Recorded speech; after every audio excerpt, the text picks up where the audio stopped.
Justin Trudeau has lifted the emergency order invoked to end the trucker protests. Why?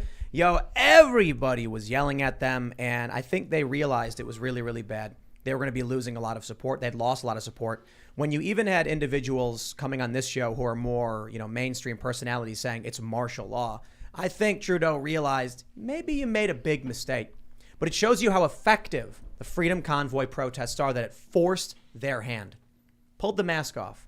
Now the Canadian government is instructing banks to unfreeze the accounts. Why? Because people were rightfully freaking out at the prospect of the government seizing your assets effectively without a court order. So this is huge. At the same time, DC is confirming National Guard is being deployed. There's 2 different U.S. convoys, the People's Convoy and the Freedom Convoy, both departing from around LA, I believe, plus a whole bunch of other weird little convoys everywhere. Protest is going to get lit.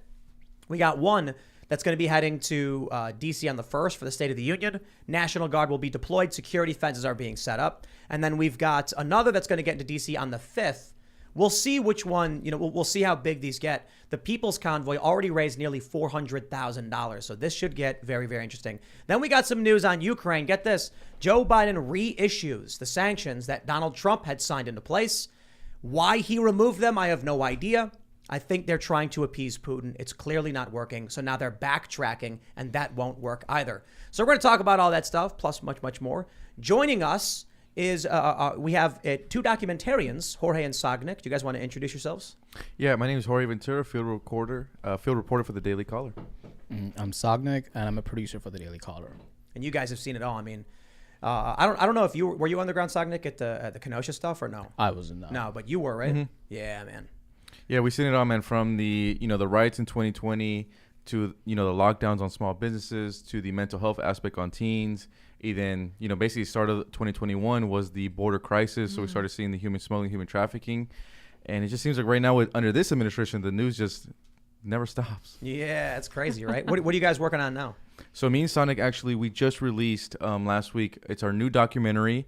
It's called Hero to Zero. And basically what me and Sonic wanted to do is we wanted to give a voice to all the first responders, especially in Southern California, that refuse to comply with the mandates and who have been fired or been placed on unpaid leave. The reason why me and Sonic wanted to produce this documentary was because we took a look at the corporate press, and we saw how the corporate press, as you guys know, the frontline workers, anyone who worked the grocery stores or nurses or firefighters, they held them as heroes for the past 2 years, right? I'm from Los Angeles, so my mayor, Eric Garcetti, told us that every night at 6 p.m. we had to come out and bang pots and pans for these frontline workers. Now, fast forward to the mandates. Now those same frontline workers have been demonized by the media. They've been fired. LA Times put out an editorial saying we need to build back better by firing all the anti-vaxxer firefighters. So we felt that we wanted to give a voice back to the workers, and we didn't like how the corporate press was just treating regular first responders, American citizens, working class that were on the front lines for us while we were all quarantined. So we want to give them a voice. That's why we actually named the documentary from Hero, because they were held as heroes, to now Zero, where these people are literally not getting paid. They cannot pay their mortgages, can't put food on the table for taking their stance, and I'm very proud of that. I think that's pertinent, especially considering what's going on with the Freedom Convoys. I think it's funny you mentioned Garcetti saying bang pots and pans, because when the truckers honk their horns, it was the apocalypse. But they want you to come out and bang pots and pans when it's their protest. So we'll get into all that stuff. Thanks for hanging out. We got Ian. He's chilling as well. What up, everybody? Hey, Jorge, glad you're here, man. So I from time to time bring this up because you guys did a lot of work at the border. And trejas, which means deliveries, I believe it means. And this was around the wrist of a child. Yeah, the last time we were here, we were to show you guys those bracelets. Those are the bracelets that migrants have basically forced to wear by these human smugglers down in South Texas. So we just wanted to show the American people that these migrants are being used as essentially just products for drug cartels, human smuggling groups.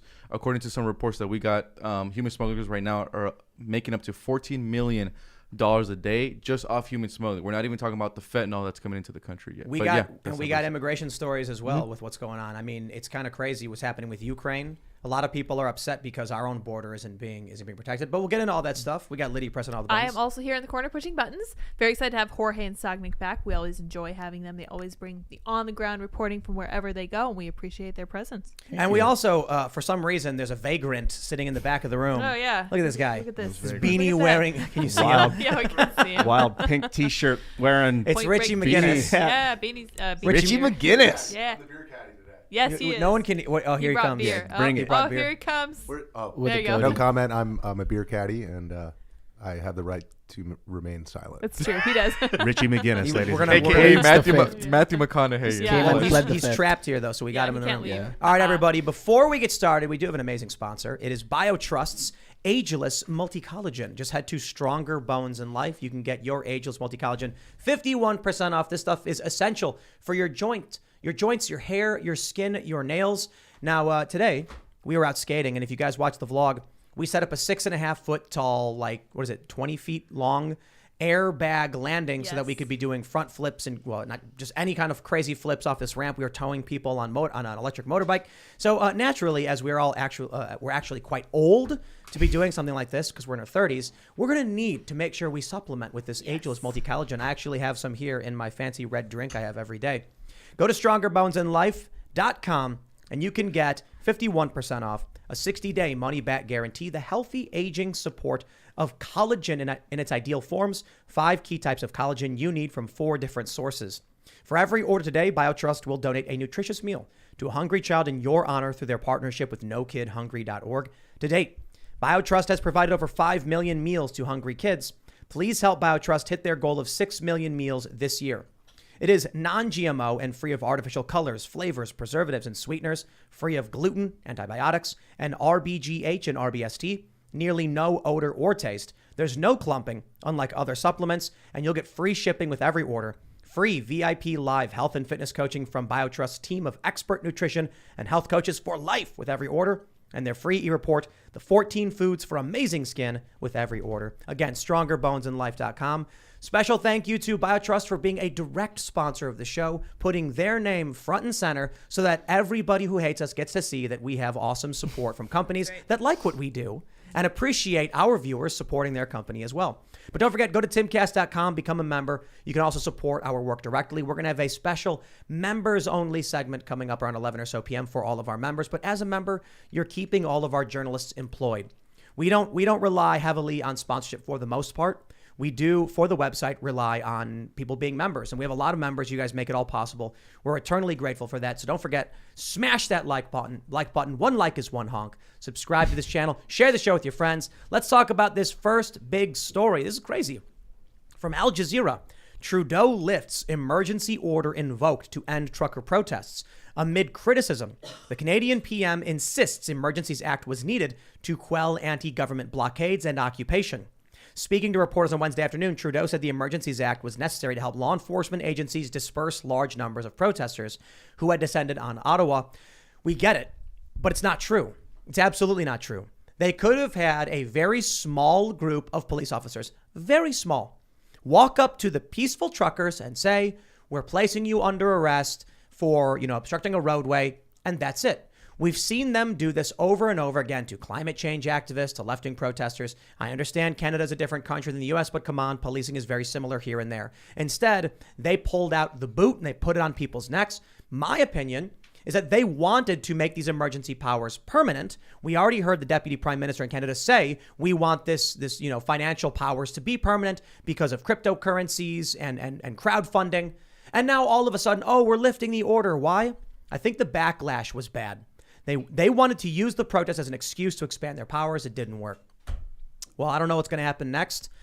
Certainly, they did crush those protests. We got protests coming here into the U.S. They're trying to unfreeze bank accounts.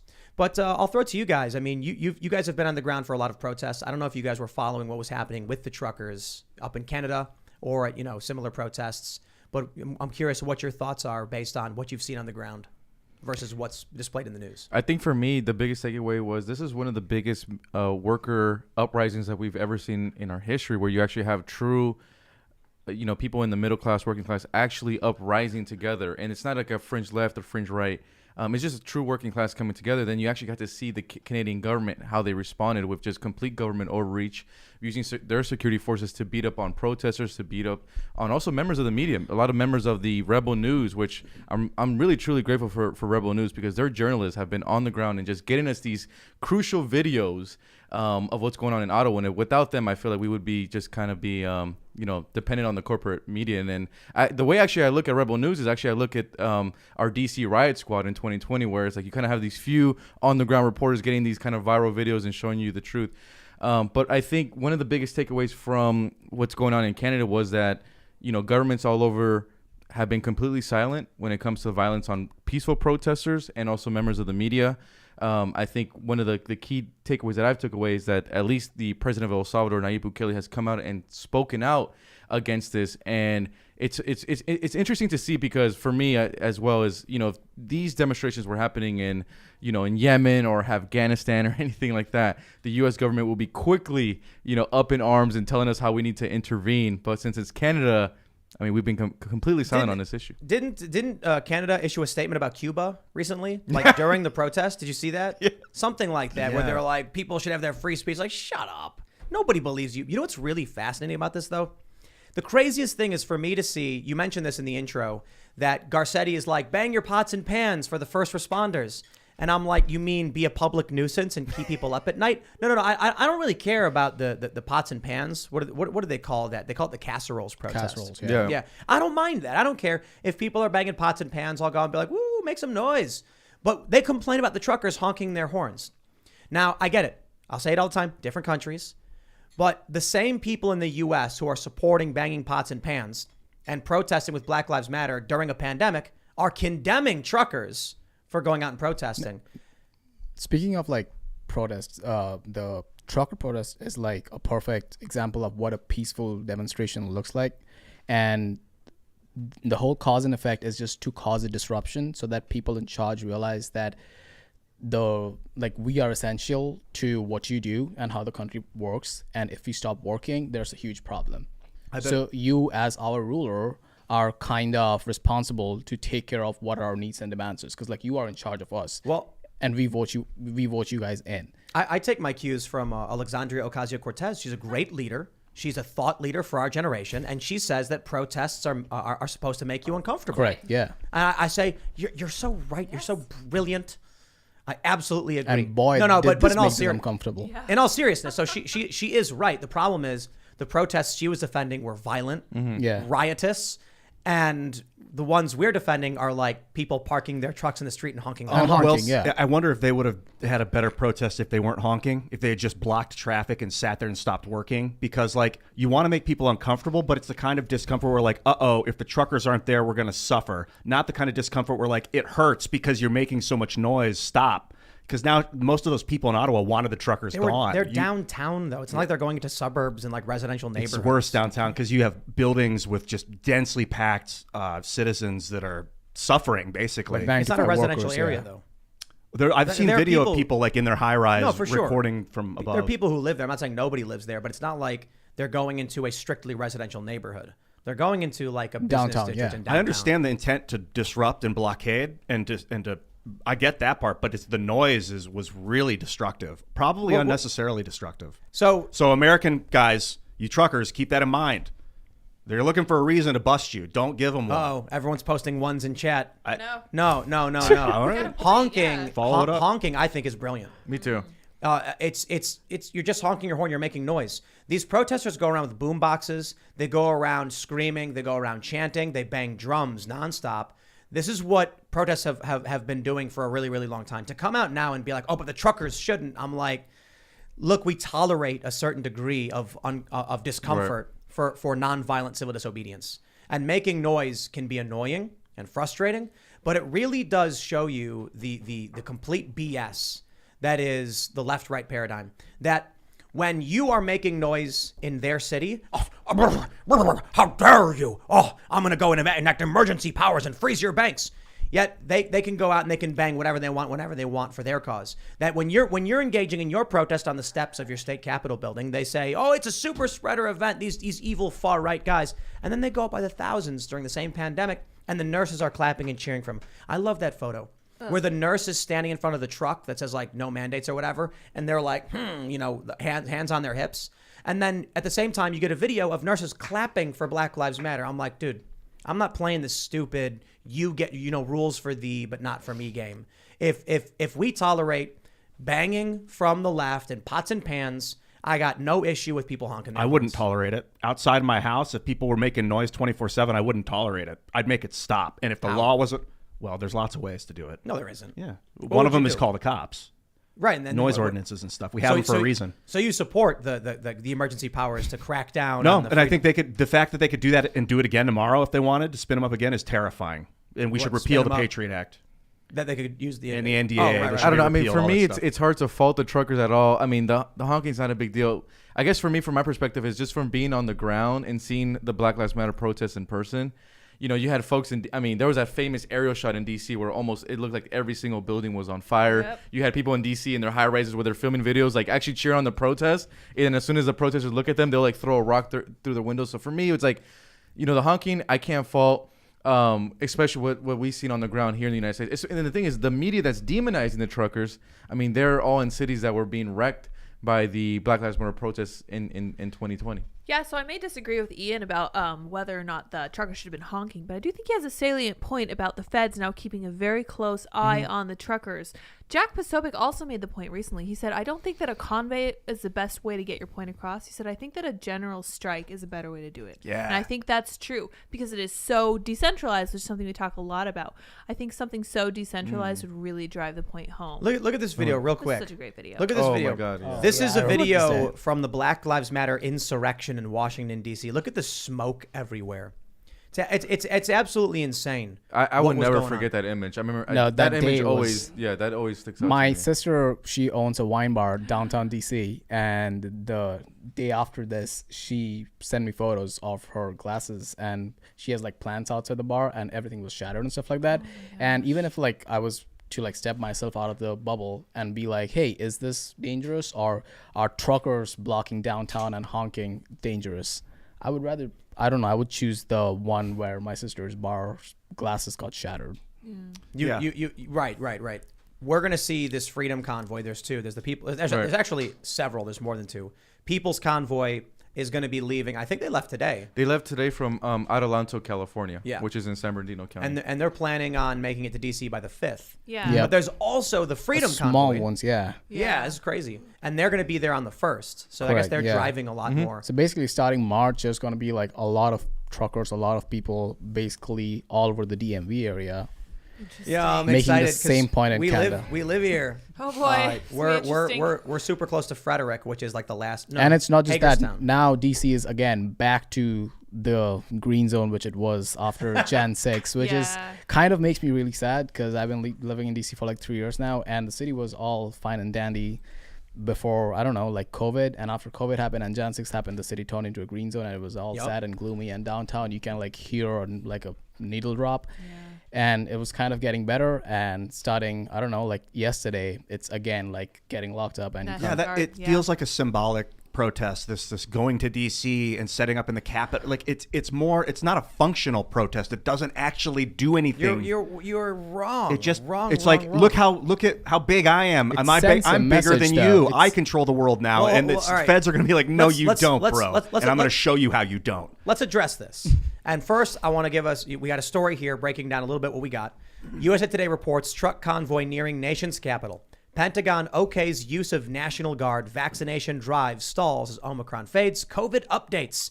As many as 700 National Guard are prepared to take posts across the nation's capital amid planned trucker protest convoys that organizers say could paralyze the city without entering it. Bob Bolis, a Pennsylvania truck driver, says he's leading the Freedom Convoy of trucks from Pennsylvania to Washington on Wednesday, but he told NBC4 in Washington that he has backed off immediate plans to gridlock the Capitol. We're not shutting the traffic down today. If we don't have a resolution from the government to the rights that they're taking from us, I will predict in the future it will get shut down. So you've got, there's this Pennsylvania convoy coming from the north. You've got the People's Convoy coming from California. I think Freedom Convoy is also California, right? Mm-hmm. Correct. And there's also one coming from Maryland, and the guy, he's running for governor in Maryland. He's also there, but like there's some like iffiness because like it's just one truck and his tires got slashed. And it's like so many things happen at one time. Interesting. So I think these protests are incredibly effective. Nay, Ian, I believe they may be the most effective we've seen in our lifetimes, because I've seen many, and perhaps you could argue the George Floyd riots got a lot done for Black Lives Matter. Yeah, but those are riots, not protests. And we know the establishment has been defending and supporting these violent extremists. In terms of a protest, you look at what happened in Ottawa. Boy, did that generate press. It made the issue of border vaccines the #1 story, which is, it's important. The squeaky wheel gets the grease, which is why nonviolent civil disobedience works. When you go out and you stage a disruptive protest, you'll get a slap on the wrist. You'll get arrested, and I think you should because you're crossing a line. But it's a line we say, okay, we get it. You wanted people to hear you. All of a sudden, the news says, hey, that disruption, it was because of this. So if you look at the Ottawa protests, how many people were talking about vaccine mandates on the border? Not a whole lot. The truckers get in their trucks, they drive to Ottawa, and all of a sudden, for 3 or 4 weeks, one of the biggest stories internationally was this. Trudeau was forced to I don't think he was necessarily forced to. I don't think they needed to use emergency powers, but the mask slips. Now we can see it. You've got regular people saying this is fascism, this is martial law. It has exposed the despotism of this establishment, one grain of sand at a time. I'm not going to pretend like there's a revolution overnight from truckers honking their horns, but people can see the double standard. They can see the BS hierarchy, we call it now, not hypocrisy, that the left gets away with this stuff and the right gets punished for it. And you can see the lengths they're willing to go to maintain power. That's the main thing. Because, like, no one would have ever expected that Trudeau would just invoke a terrorism clause just like that, just to get a hold of how people are supporting these truckers. Like, just think about that for a fact. Like, to think about the fact that the thing which they did in terms of, like, freezing the bank accounts and even to reach as far as the crypto stuff, like, the fact that Trudeau went that far, I think that just credits the truckers, that without them putting this up front and center, no one would have guessed that the prime minister could go as far as to getting a hold of your personal bank account. I did think that they would invoke terrorism stuff because of the noise. And roll ones all you want, guys, but noise can be violent. You can kill someone with too much noise. But terrorism, though, that has terrorism by definition has like a political motive to it. Well, right? I think that they were trying to scare people, or this is the mentality of what they're going to say. They're trying to scare people to get their politics accomplished. They're trying to frighten them into submission.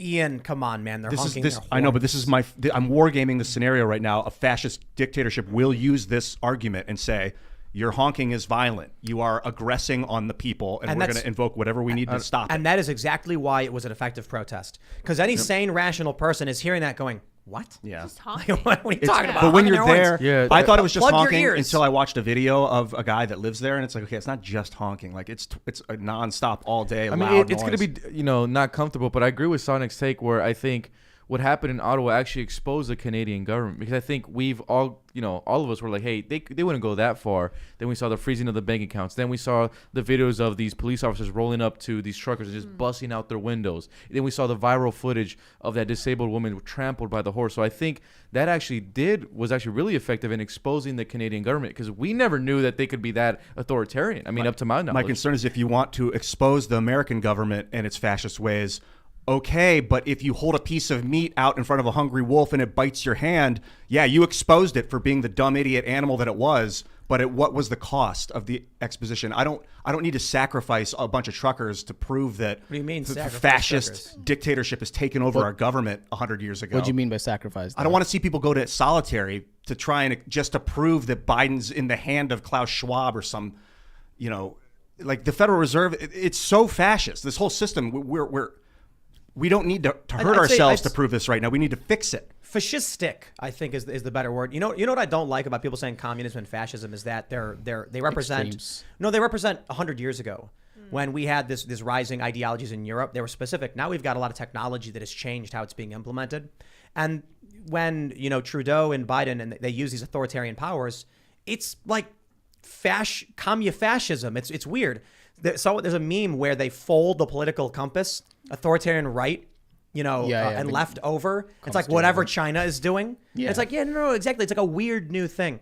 But I will respond to you, Ian, by saying we don't want violence. Violence doesn't work because the establishment preys upon it. Right. When you look at January 6th, it was everything the Democrats and the neocon never-Trumpers wanted, because now they could justify everything. And we've got a system of laws that say, oh, you got violent, we got you now. The truckers, it was amazing. They were annoying.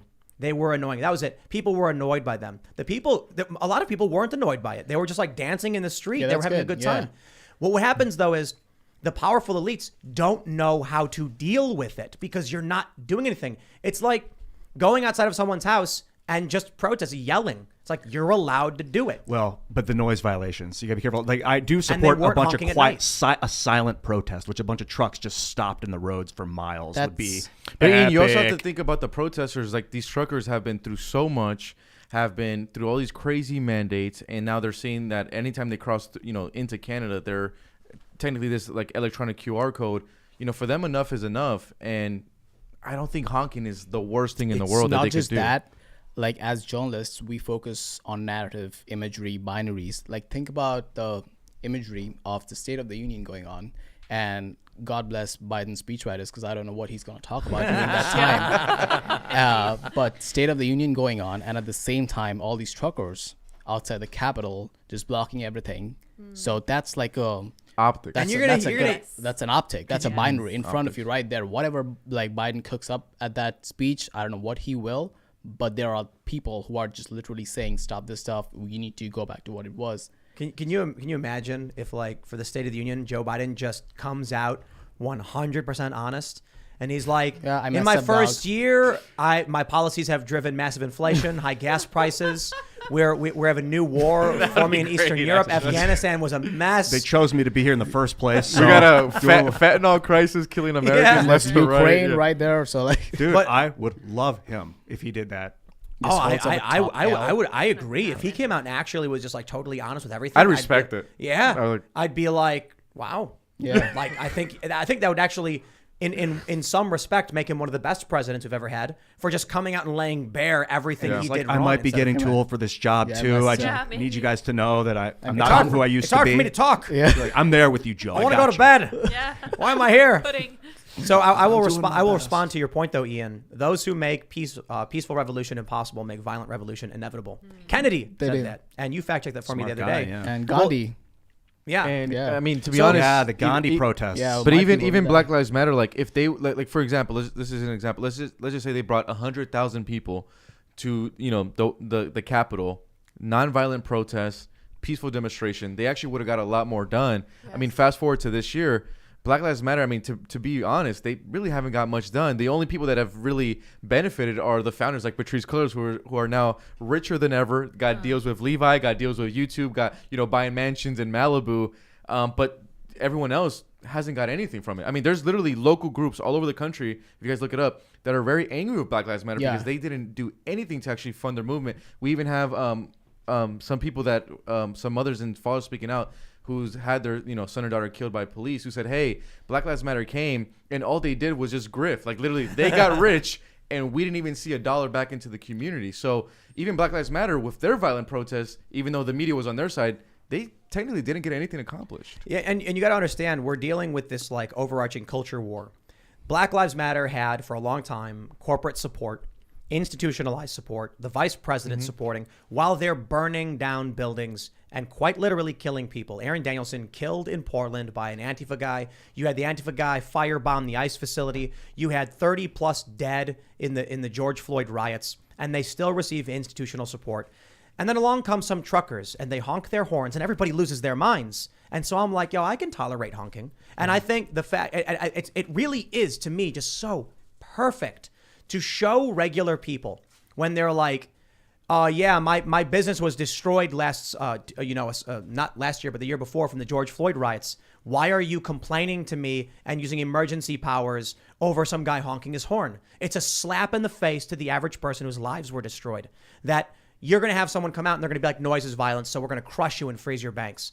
They do that, the mask comes off, and you're going to have a lot of regular people. Although I will admit, I don't know how many people are uninitiated at this point, but there's going to be a lot of people questioning what's going on. Correct. Like in a bubble, like in the news bubble, in the politics bubble, it may seem like pretty mundane to us that people, I hate the mandate, I hate the vaccine, I hate masks. But if you think about it, a normal, people say, like, throw around the word normie, like, who doesn't care about all this, and he just comes across, like, the DMV and all these truckers are clogging up, and he starts asking the question, hey, what's up? What's going on? Why are these people here? And that kind of, like, sparks the discourse within that community, and then they realize that, oh, hey, maybe the shelves are empty. Why are the shelves empty? Because the truckers are not bringing stuff across. Why are the truckers not doing that? Because they hate the mandates. Hey, what's up with the mandates? But let me make one more point for you, Ian. When everybody goes out and smashes and destroys things for the George Floyd riots, people on the right, people who are not even on the right, who had their businesses destroyed, they're furious. And all of a sudden now they are gifted an emotional release that has no long-term damage. Correct. They honk their horn and they feel better. They get to express themselves, and it can help things depressurize. Because if you tell these people they're not even allowed to be noisy while the other rioters destroyed everything, then you're going to make violent revolution inevitable when people lose their minds. I could see how what you guys are saying, like maybe that getting the wolf to snap at your hand and grab at the food is important to show people, like, hey, it's not a puppy dog, it's a wolf, and wake people up that way. Like the 1970 May 4th Kent State shooting, Vietnam protest. A bunch of students were out there and they're throwing rocks at the National Guard. National Guard opened fire and killed 4 people. And that shocked the country into awareness, basically brought about the end of Vietnam War, more or less. You know, the song that was written about it was powerful too, Ohio, by Crosby, Stills, Nash and Young. So maybe, but I don't want to see a bunch of people's lives get destroyed by some stupid Patriot Act. You're right. And I think it's their choice to make. And I also just want to say, man, you know, I mentioned other people get that emotional release from it, but I got to admit, me having watched a decade of rioting, and the right never comes out in protests, and then finally when they do for issues of freedom, they get demonized. It feels good for me when I watch truckers just going honk honk. When I'm tweeting the word honk in all caps, the people are saying the cure for clown world is honking. Well, it's just like it feels good to be able to have something. It feels good. No, we don't want to get violent. I think violence is bad. Yep. I don't want to see people get hurt. But man, is it frustrating to see the extremists on the left do all of this stuff and get away with it and have the media lie and cover up for them. And then you know what happens? I watch some truckers piss all of these people off by honking. No long-term damage to these people. No one's getting hurt. They're just getting frustrated and angry. And it feels good at the very least. Like, thank you. We've expressed our outrage to you. That frustration we've had, it allows people to laugh about it. And I think it's important. Yeah, one of the best parts too, I think with this whole trucker protest is that it actually exposes those who on the left who say that they're supposed to be pro-worker. You know, remember, let's not forget the left and the progressive movement. They're supposed to be the side on the worker, the middle class. And actually, I was telling some people that, hey, when me and Sagnik produced this Hero to Zero documentary, if you would have watched this in the early 2000s or the early 90s, you would have thought liberals produced it, right? Because we were taking the side of the worker, going against big pharma, going against big corporations. So what's happening with the truckers and the optics of the truckers, it's also exposing those in the left and the media who say that they are pro-worker or they're on the side of the little man. Well, now the little man's protesting and they're still being demonized. So I think that's actually kind of the best things to look for. And also, we've never really seen the trucker movement ever uprise like that, right? So like the Black Lives Matter, that's more young people, you know, maybe these anti-vaccine mandate stuff earlier were like, hey, these people are fringe right. But these truckers are just regular folks. I mean, really, my dad's a trucker, so it's a guy that literally goes into his truck, works 16 hours a day, doesn't see his family for 2 to 3 months. I mean, these people are the true working class. Well, so let's talk about your documentary. You've got, like the truckers, you had these people who were considered essential. Mm-hmm. They were heroes. It was not just medical workers. It was truckers. It was first responders. Firemen. It was firemen. But it was also people working at retail stores. Correct, yeah. Then these mandates come out. They fire the nurses. They mock the truckers. And like you guys covered, they fire the first responders. It's not just like the firing of it. It's more about the dichotomy of like 2 years ago. You, and I don't know, maybe rightly so, you held up hey, these are our heroes. And also, which I was surprised to, while talking to a bunch of the nurses, they were like, actually, personally, I never liked being called hero and stuff like that, because that's what I do for a living. Like the fact that they're acknowledging it right now kind of makes me really suspicious that by labeling us hero right now, they already are starting off with a political motive. So that's one thing which I noticed. And the second thing was like, yeah, that was like 2 years ago. And now the same people who just said that, hey, it's my personal choice. I don't want the vaccine right now. They were really cut off point blank. And not only that, there are like so many real little minutiae here. And the nurses, they had to wear different badges in their hospitals, like a pink badge or like a yellow badge, to let people know that, hey, I'm not vaccinated. Whoa. Which kind of invokes like it's super subtle. Like if you think about it, like they're wearing a pink badge while everyone else is wearing their like the default badge. Because like someone might come up to you and ask you, hey, why are you wearing a pink badge? Then you, by nature of the conversation, are kind of forced to let people know that I'm not vaccinated, which kind of like infringes on your personal boundary. So there are so many little things which no one talks about. But 2 years ago, these were the same people, firefighters, stuff, cops, grocery shop workers. The thing that me and Sonic talked about was, we were surprised. We're like, hey, where's these, progressive journalists? They're supposed to be doing this. The Daily Caller isn't supposed to be taking the pro-worker side, technically. It's supposed to be the progressive movement. And one of the firefighters that we interviewed that stands out to me is Josh Sadley. Josh Sadley is a firefighter for the Beverly Hills Fire Department. Since October 1st, Josh Sadley has been placed on unpaid leave. Till today, hasn't received a paycheck. He has a family of 4. Me and Sonic got to meet his wife and the kids. And he hasn't received a paycheck. The city has him in limbo. As of right now, he's on pace to be the first firefighter fired in Southern California for not taking the vaccine. And these are the stories that we wanted to tell the American people. Say, hey, these are real people. I know you guys watch the LA Times and things like that, and they've been demonized as these QAnoners or anti-vaxxers. These are real Americans. And at the same time, the LA Times was praising these same people just a year or 2 years ago. So we wanted to give them a voice, and it kind of ties down to it ties to this trucker movement where the regular average or working class citizen has been demonized from the media. I mean, since basically the beginning of the pandemic. Obviously, you guys know 2020, the greatest transfer of wealth. The poor got poorer, the richer got richer, and it just seems like the working class doesn't have any voice and really in any media space right now. You turn on MSNBC, they were demonizing, cheering. I mean, for me, I think the part that was most, I guess, shocking was just seeing these progressives, what they call themselves, or people on the left, cheering on the firing of workers. I mean, they're first of all, if a firefighter gets placed on unpaid leave, the progressive movement is supposed to be the first ones to say, hey, wait a minute, why is this worker being placed on unpaid leave with no type of core or date?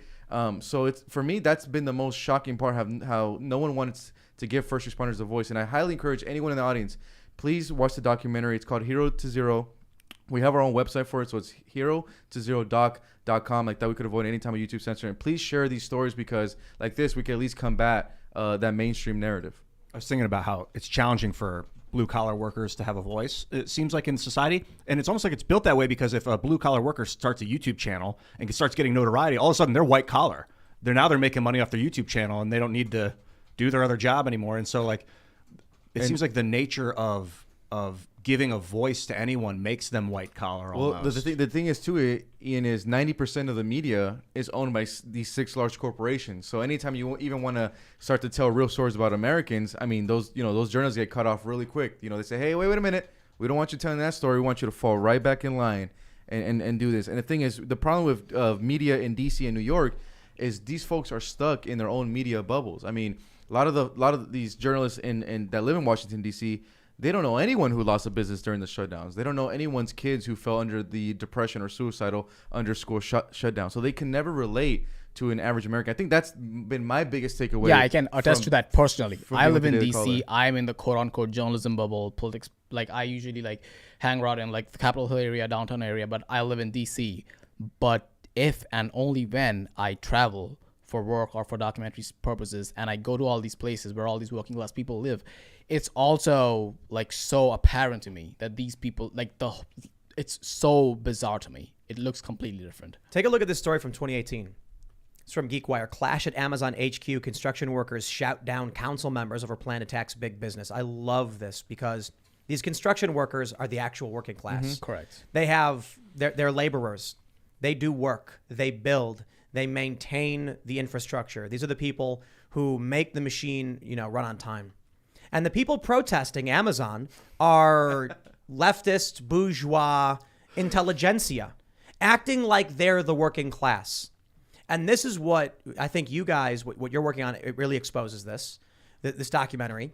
When they come out, they say, "Oh, we support the first responders." It's just Hunger Games. It's Hunger Games. It's when they parade around the victors and act like they care about these people. They don't. And then finally, when those people tell them, "I don't want to do what you're telling me," all of a sudden it's war. All of a sudden you're the problem. I love this video. Construction workers and hard hats started chanting down the leftist college, faux working class people. Really exposing them. One thing too, Tim, really quick, is during 2020, one thing that I try to speak out is in 2020, Amazon. I mean, for Amazon, this was brilliant. Amazon, all they have to do in 2020 is just, if you go shop on Amazon on their website, all they have to put is, oh, Black Lives Matter. And all of a sudden, the progressive movement, who's supposed to be pro-worker, are like, wait a minute, Amazon's are on our side. You just, they say Black Lives Matter, yet their own black employees can't even pay their wage or their bills. They have to live in their cars. Their own black employees don't have any health care. So that's one thing also these corporations have figured out is, hey, as long as we play this social justice message, we no longer have to attend to the pro-worker policies that the left wants. Those are called platitudes, I believe. Yes, sir. Corporations offer platitudes. I think the activist left are basically some of this country's elite. They really are. I know there's a lot of college debt, don't get me wrong. But a lot of these people are the highest salary earners in the country. Correct. The people with college degrees have on average the highest salaries. They're just angry. They're not billionaires. But when I think about like around here, this organization, obviously what you do is the most important aspect here. But it's Ben Townsend, the most blue collar. He's the guy that fixes machines, can code your computer for you, can like fix your computer. Like that's elite. Keeps things running. Yeah. The people who are working behind the scenes to make sure the infrastructure is operational, those are the working class people, not the intelligent. Like if I were to come out and be like, I think it's unfair what these people are doing. I should get more. The government should give me subsidies and abolish my debt. It'd be like, what? That's ridiculous. It's the thing which like the country has moved towards a point where people who work in the quote unquote information economy, only they will be catered to.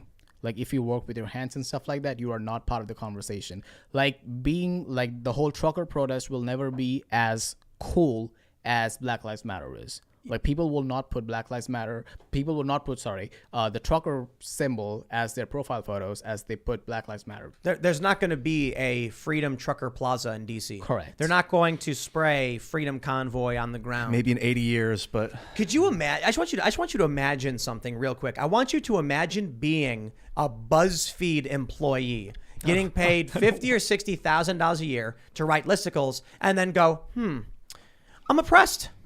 Yeah, my it's unfair. I deserve more.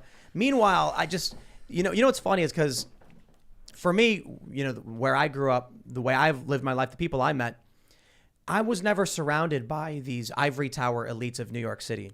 And that's the thing about journalists, that these people tend to be, especially in New York, well off from families who are moderately well off. They get access to colleges. Many of them have debt for sure. But the reason, so here's what happens with these media jobs. In order to get a job in New York, working in media, because they pay so little to start, correct, you need your parents, for the most part, to subsidize you. Exactly. And so what happens is all of these news organizations are basically trust fund kids or something to that effect. And then they're sitting there. Look, I got to tell you, man, there are people who work at BuzzFeed who get paid 50, 60 grand a year. Imagine getting paid $30 to $40 an hour to write about a list of 10 cats that have funny faces. And then to say, I'm oppressed. Yo, I got some dirt that needs tilling so we can eat food tomorrow. Why don't you come and shovel it and learn what work is? No, and then if you remember last year, me and all these other reporters that were on the front lines, we got attacked by The Intercept. And my biggest takeaway was like, wait a minute. So we're getting attacked by a journalist who just sits in his Manhattan apartment, who's been given a job because his parents were in Ivy League, to reporters who are on the ground actually talking about the destruction to working class communities. I'm like, that's actually media right there. It's just a great roundup how it's these elite journalists who really never had to work hard. Mom and dad knows everyone in the industry, and then they get in and they make, like you said, 50 to 60K, 70K just sitting in a Manhattan apartment. And the thing is, they're not even on the ground reporting; they're just reporting from their laptop. Yeah. That's why they love the lockdowns, because they can have wine delivery, Uber Eats. And then I love it when they're like, "Help! I'm being harassed on social media." It's like, oh, too bad. Yeah, man, we've got. It's crazy what the internet has done, and we didn't expect this, but this is one of the things it's done. It's all of these journalists create these online groups, and they all talk to each other, and they're the epitome of ego. That's what it is. They all think they're the most important people in the world. It's their job to tell people what to think and what to believe. They think they are the most important people in the world. And they look down on the trades. They look down on working class people. They look down on the people who actually do the jobs to make this machine work. They think it's them. Like, even if they like, I don't know, like, to play the devil's advocate, like, I would think like they would probably think differently if they, like, you know, traveled or like went outside DC, New York, California, and actually met people. They're probably good people, but they just haven't met anyone else who doesn't partake in the information economy or the creator economy. I somewhat disagree. I mean, I understand what you mean by they're good people. I think they could be good people. Yeah. But I do want to differentiate. There are journalists, real ones, who travel around, go on the ground, interview people. You know, obviously we have journalists at timcast.com. They're not this. I mean, a lot of them, they're, you know, we're living out in West Virginia, so we understand what work looks like. And there's a lot of journalists who actually go to these foreign countries, go to Brazil, go to Morocco or whatever, talk to people and see what the world is like, and they get it. But we have this issue now where the money is to be made in flashy clickbait listicles and 10 reasons to hate Donald Trump and why Donald Trump is a fascist. And that's the kind of media they produce. So they sit in New York, like you guys mentioned. They're in their apartment. They don't even go to work half the time. And they just type away, here's why I think Trump's stupid. And they get paid to do it. They call themselves journalists when half the time it's opinion. Yeah, like Activist that opinion. Eleanor Roosevelt quote, I think, that great minds talk about ideas, mediocre minds talk about things, and weak minds talk about people. I find that I've kind of engraved that into my soul. I get almost guilty talking about people. Like, what a waste of time. Why are we wasting our time with this low quality conversation? But I took it so extreme that I stopped completely talking about people, and that's a mistake, because we need to gossip about each other's egos if we're going to manage society. It's a bunch of egos together. Keep each other in check. But it is not the focus. And when I see CNN making it the focus, that's when I'm like, no. That's why I don't even watch it. And sometimes when I come off ignorant on this show, when we talk about what they said, I don't care what. I mean, I want to know what they said, but it is not. It's really dumb people talking about dumb stuff. I'll give you an example of what I really don't like, and it's just me personally. I you know, if you like it, by all means, it's you. But you look at some of these YouTube channels, a lot of progressives, even some conservative, and it's like just ragging on someone. Like people making videos specifically about, you know, this one guy I don't like and naming him. Within reason, it's fine if you're talking about Joe Biden, the president, or Congress. You're talking about our system of governance and the individuals who have that power. That I understand. But when it's like gossip, you know what I mean? Like you're talking about, I'm not a fan of that stuff. And I'll give you an example. The other day we're talking about, you know, texts I get from Congress. I'm not going to say their names. It's not them I care about as a person. It's the idea of what they're doing. It's the actions they're taking that I have an issue with. Because the way I see it is, even with Joe Biden, you take Joe Biden out of the presidency, any Democrat can replace him and do the exact same thing. And that's a bad thing. So we sit here, if we put all our attention on just Joe Biden, why he's bad, and then we you know, he leaves and then Buttigieg gets in, it'll be the exact same thing. Yep. No, I completely agree. And then, I mean, just talking about the kind of clickbaity stuff, a lot of the kind of left-wing channels really focus on, you know, Hassan and Sam Cedar. You go on their channel, it's all about, oh, Tim Pool said this, Tim Pool said that. So one of the few people on the left that I actually respect, and I think that what he's doing has been crucial for the kind of movement on waking up people, is actually Jimmy Dore. I thought, you know, I'm thinking Jimmy Dore is actually, even though he, you know, he calls himself a, you know, democratic socialist or socialist, he's been on the right side of the issues when it comes to free speech, when it comes to these anti-vaccine mandate stuff. He's telling his viewers, said, hey guys, if you're a true populist on the left, then you would never agree with any of his stuff. Like, it's supposed to be pro-worker to not take the side of the corporations. So he's actually one of the few on that side that's on the right side of this. He's honest. Yeah. Not just he's that, honest. these progressive creators realize the pattern, right? So they know what kind of content, if when I make, gets incentivized by YouTube or Twitch, whatever platform they're working with, right? So they know for a fact that if they quote unquote punch up, right? You know, punch up at Tim Pool, punch up at Joe Rogan, for example, they know that there's no way that YouTube's like not gonna like push that content up, right? So they're kind of that whole system kind of, it's like a feedback loop. Oh, it wow. keeps feeding itself. The names become part of the algorithm. Correct. Oh yeah, absolutely. There was a really fascinating thing I was reading. I don't know who was saying it. Maybe it was you. They said that they're watching a video where a kid said they were playing like Fortnite, and the kid said, "Whoa, he almost just unalived me." And the reason the kid said unalived So is because if you say kill, YouTube downranks you and hides your content. Oh my gosh. So kids are changing the way they speak to brainwashing bypass. humanity, man. That's Yeah, it dangerous. is. Yes, it is. Man. Teaching kids to be counter dependent on ideas is so bad. You need to focus on the idea and then focus on a different idea that's better than that old one, not on hating the old one. I think actually this would be a really good idea. We should task someone with writing shadow English, a way to speak on YouTube that bypasses the algorithms. That's like the plot of 1984, or part of it. The plot, There's like I a think. second dictionary to get monetized. yeah, You right. can't say any of the dodgy words, and all the That words. might not be a bad idea. That's a good idea. Like none of the funny words exist on that dictionary, and then you are safe for your whole life that your videos will make money. What if you're like, this is the new alphabet, written by Alphabet, and No, they but give if you you- a new Brought alphabet? to you by Google. A, B, and C are no longer letters. These are the new letters. But the thing is, I've been seeing a lot of political YouTubers, like let's say, they're talking about something controversial. They always have to say at the end of their controversial take, "Hey guys, just want to let you know the CDC says this, and we're gonna go by this." I mean, they only have to say that to not get banned, but that's where we are right now in society. I mean, YouTube has editorial guidelines you have to follow. Mm-hmm. I don't see how they should be protected under Section 230 if they issue editorial guidelines. If you issue editorial guidelines, then you are certifying what is being published. I have a friend who runs a bodybuilding channel, and he was trying to talk about Arnold, and he said Arnold Schwarzenegger N-word. No, for real. For real. You can't say his name. No, he cannot. Keemstar had this issue happened where he said the word, and I'm going to be very careful how I say it. right. E-dash Yeah. girl. When you say that fast, it sounds like yeah. a type of N-word, and he got demonetized. And he posts, and he's like, look at what, because the YouTube caption system had him saying a specific because this slur auto-generates captions. Yeah, so you don't know. because he said, he said, I he believe said, you. hold on. She said, she's an E-dash girl. Now I get it. And when you put that all okay. together very quickly, That makes- the YouTube, captioning system thought that was a racial slur. So the caption, is that the official transcript of what the AI is getting? Not I don't know if there's a direct correlation between the AI that's like, I don't know if the AI that captions the word is the same that flags the slurs. What is going on? What people forget? Camera on Richie McGinnis, ladies and gentlemen, gesticulating He's wildly. trying to be a good Stick it- caddy. He's trying He to be a is good a caddy. very good caddy. But Getting a beer for somebody?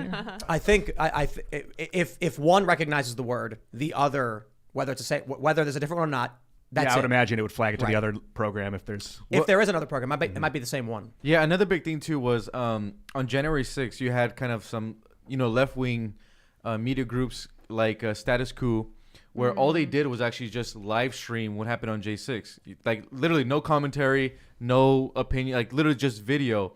And YouTube would demonetize their account, but then Status Quo would then sell that same footage to like CNN and MSNBC and Fox News, and then YouTube would prop up those accounts. So that's another thing too, where it's like they're also aiming at independent news channels, whether you're left or right, they're coming after you. And that was like one thing that I was pretty shocked by, where like Status Quo, the same footage that they're getting banned and getting strikes on YouTube, they sell it to CNN, and then YouTube props up CNN's channel. Yep. The So same they- content. They won't no, ban yeah. it on CNN's And version. look, it's Status Quo. All they did was, Or they won't demonetize all it? they did was live stream. I mean, I'm talking about no commentary, no this and that, just straight video footage. And they obviously put it on YouTube because it's a moment in history. And then they sold it to ABC News, CNN, MSNBC, and they came out and said, "Hey guys, we're getting banned and demonetized for the same footage that we sold to the mainstream guys." But the mainstream guys actually get propped up by YouTube. I'd like to know, in like a conversation with YouTube admins or Google admins, is it that you believe CNN is more valuable and more legitimate, or are you just kind of like they're trash anyway, but you're just playing along because that's where the money Well, is? Ian, what was it you said yesterday that everyone said you rolled a 20 on? Like 8 things. The first one. I don't remember. You said something about a liberal economic order. Oh, the liberal economic order. It's and I looked into that a little bit last night too. Well, At- I in don't want 19 to go off on a tangent. I'm just saying, you're asking a question about why CNN is being propped up. It's part of liberal Could it be that international there is- order, the U.S. rules-based economy. Yeah, Could it be that there is a cabal? shocking that they created literally in 1946? That Eisenhower told us, "Hey, we created a military-industrial complex." FYI. That's why I love Eisenhower, because he like just blatantly was honest about it on his last speech. And almost like, I'm so sorry. Right? But Yeah, he was. in order to prevent World War III, we're going to be the world police now. Sorry. Imagine. Don't let it get out of hand, because it's about to. Imagine where we would be without YouTube and Facebook and Twitter, though, to be honest. Whether it was intentional or accidental, whatever happened, we, using the internet, got a lot of voices, were able to come up, speak up, gain access, get the microphone. They may be freaking out about it now, but the cat's out of the bag, and I don't think they can restrain it anymore. I mean, they're trying really hard with censorship, but look at Rumble. The censorship is being broken, and people are finding a way through. Satellite internet, that's very promising. We'll be beaming video from Mars to Earth. Low And latency. also, where it's also an interesting time in kind of journalism and news, because for the first time ever, I think in our history, the corporate press doesn't have total control of the narrative. And I thought one of the biggest examples of that was the Kyle Rittenhouse situation. And, obviously I was getting, media requests with, with Fox News and all these channels. And anytime I would go on, I said, obviously what's going on with Rittenhouse is a big case for self-defense. We know that. I'm not trying to understate that. But in my opinion, I thought it was a bigger case for how important that independent journalism is. Because, if it wasn't for all those guys on the ground on that night in Kenosha, where it was Julio Rosas or BG on the scene or Drew Hernandez, we would be stuck with the corporate media narrative. And I think for me, the biggest thing that I was shocked by was the amount of people, even during the Rittenhouse trial, that were contacting me or messaging me saying, "Jorge, I thought Rittenhouse killed black people. I just found out that he didn't." I'm like, that information's been out for a whole year. Let me pull up this story from ABC News. Ladies and gentlemen, I give you Ahmaud Arbery Day. That's right, a holiday officially celebrating the second anniversary of the death of Ahmaud Arbery. February 23rd will be permanently recognized as Ahmaud Arbery Day in Georgia. They say the Ahmaud Arbery Foundation, a mental wellness organization focused on black men that was founded by Arbery's mother, Wanda Cooper Jones, announced the nonprofit will offer 6 $3,000 scholarships for higher education opportunities to seniors from Arbery's former high school. Now, I want to start by saying that's fantastic. If they're going to give money for kids to scholarships, I'm not a big fan of colleges or anything like that, but if they're trying to genuinely help people, I got no issue there. But talk about the psychotic cult world we live in which Ahmaud Arbery is getting a holiday for him. Look, maybe I'll be one of the few people willing to call out as it should be called out. But during the Ahmaud Arbery trial, so we just had the 3 individuals in question, McMichaels and the other guy. They're convicted on federal hate crime charges. You've got a story that is very clearly nuanced and contentious, and it is not as clear-cut as the establishment and mainstream media tried to say. The fact is, the narrative of a guy jogging down the street was a total fabrication, a lie to manipulate people. That brings us to a point where now we're having a holiday for this guy. Look, I'm sad the guy lost his life and all that stuff, but it's not so simple. We can say the McMichaels were wrong. The guy who filmed all of it happening, I don't know why he's going to prison, but sure, fine, whatever. Right. The fact is, this is the level of insanity in this country. I got to say, so the guy with the camera went to jail, I think, because he had a car and he was behind him and they thought he was part of like pinching the guy in, like blocking the guy in. Okay. If that guy's going to jail for using his car as a weapon, think about these truckers. If they go around D.C. and pin the president in while he's trying to give a speech. Oh, come on. Yeah, come on. But look what they did to Ahmaud Arbery victim. No, it's totally different situation. We're not it totally is, isn't it? Yeah, the guy with the camera's in jail because he had a car there. Yeah, that's completely 50 feet away from it. And what was the reason he went to jail? Ian, Because they said that he was part of it? We're having a conversation about Ahmaud Arbery. It's a little off topic. It has nothing to do with truckers. Well, the camera guy shouldn't have went to jail. I don't think that guy should have went to jail. He was there. But they said that he was pinning Ahmaud Arbery in, basically. He was like blocking him from getting away. And he in no way coordinated with the other men, but it didn't matter because we live in a psychotic cult reality where lunatics, the inmates, are running the asylum. Yeah, I mean, I don't know how he got this day faster than George Floyd did. Yeah, what's up? Is there a George Floyd Day or no? I don't know. Yeah, I don't even know if there's even George Floyd Day. Yeah, but the fact that Arbery got it quicker than him, I think. Look at this. The Georgia General Assembly passed a resolution on February 2nd to permanently declare February 23rd to be Ahmaud Arbery Day.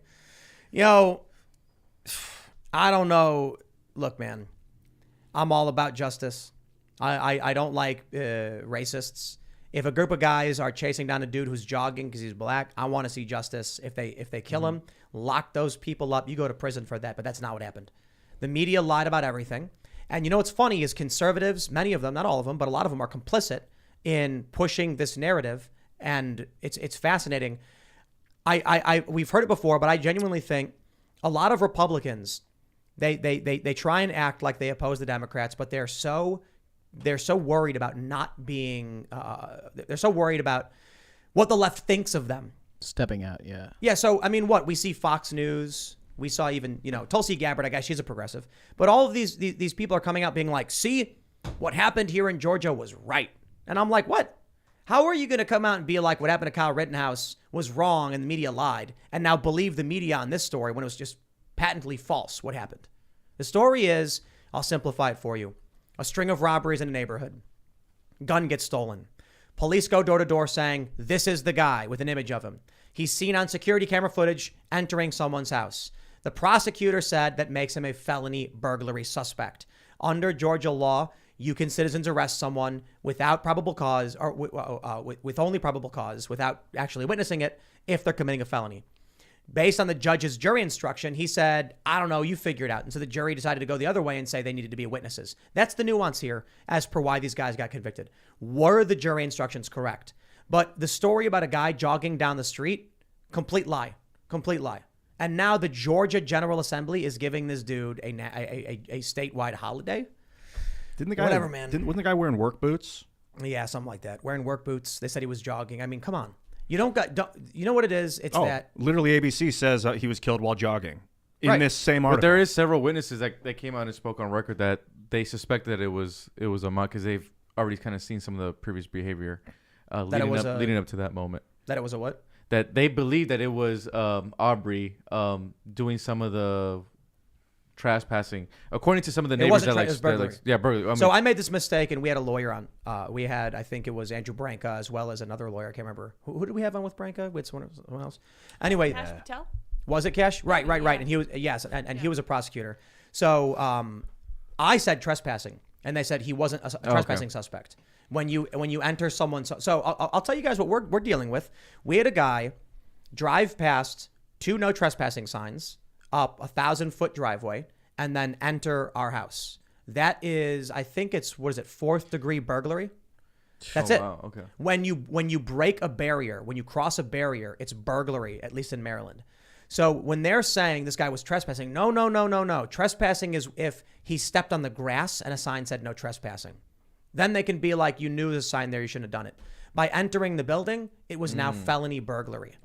So look, don't think the guy should be dead. Don't think we should have a holiday for him either. Also, I mean, this is crazy. They're encouraging communities to, quote, run with Maud by running 2.23 miles annually on this day. This is from the article. Literally, if the guy is actually running from a burglary and they want to make a day, encourage people to do like a run with the guy who was running from a burglary he just committed. Like how upside down is this reality that they've got people confused like this? I mean, I don't get it. I mean, if you want to have obviously like a holiday for like a Malcolm X, then of course. But this is... They're putting up statues of George Floyd. Let me tell you guys something. This is a story that blows my mind. Thank you. What? You're probably going to say something that's going to blow my mind. Right? I love it. I love how you already said thank you. There was a building with a mural of George Floyd wearing a crown. Oh yes, that's actually what's it. And a storm. It was partly cloudy, and a single lightning strike hit only the mural on the side of the building where George Floyd's face was. That blew off. Only the outer portion of the wall. The inner wall remained intact. The roof was undamaged. Witnesses saw the lightning strike. It was reported by meteorologists. How does that happen? Metallic paint is all I got. But only the George Floyd? I guess. I don't know. The whole building was a mural. Like if they just painted his face with some sort of metallic paint, or they just blasted off all the metal. Or, I don't know, man. But the roof wasn't damaged. You know what I want to say? And the lightning typically strikes chimneys. I don't want to glorify people because they got killed. I want to glorify them because of what they did in their life. And if they happen to have been killed unjustly, that's a big part of it. Right. But rando people that got off is not like we celebrate. Okay, thank you. You pointed it out. You celebrate Malcolm X for what he did in his life, not for getting shot. It's what he did in his life that matters. But look, man, They tear down statues of Hans Christian Heg. They tear down statues of great civil rights leaders. Even Frederick Douglass. Teddy Roosevelt in New York City. They took that One of down. my heroes, man. I But love that guy. Frederick Douglass? A lot of flaws, but I That love the dude's guy. amazing. Yeah, he is. One of the most epic Americans in the history of this country. He challenged Americans during this is the pre-Civil War era. He said, are you going to live up to the words you wrote in your own Constitution? And that's like smackdown, Like, do you really believe? I can't stand hypocrisy. If you're going to come out and say all men are created equal, we believe in civil rights and liberty, he's going to be like, okay, I challenge you to uphold that. It's brilliant. And they tore his statue down up in Rochester. Now they want to put up holidays for George Floyd statues and murals, holiday for Ahmaud Arbery, and the Georgia General Assembly votes this in. I don't know if you've seen Whatever, man. that one story, Tim. It was actually the Daily Signal. One of our good friends, Mary Margaret, broke the story. There was a Catholic church that had they had like a mural of George Floyd, but as a saint. Oh. And that was like, I was like, wait, what are we doing now? It's a cult. Catholic He had churches? 5 Yeah. drugs in his system, according to the coroner. Yeah. And they had George fentanyl. He Floyd was like as chewing a a saint. speedball. The dude should not have lost Driving his life. I his don't wanna family see anybody around hurt. high.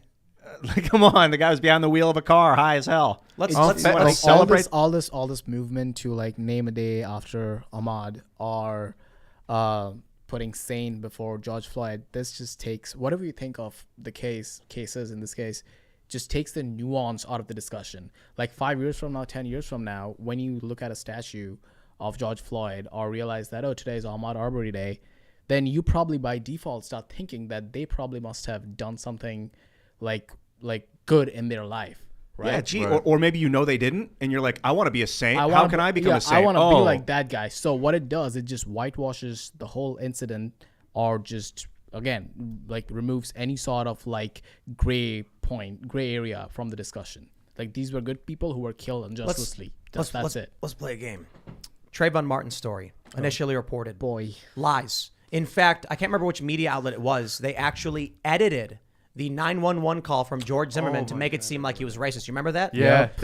They asked him, George Zimmerman says there's a suspicious looking guy, and they ask him, what race is he? And he goes, I think he's black. They cut that part out. So it's just George Zimmerman saying a suspicious looking guy, I think he's black. Like that was the sole reason. They play these games. They claim Zimmerman's a white dude.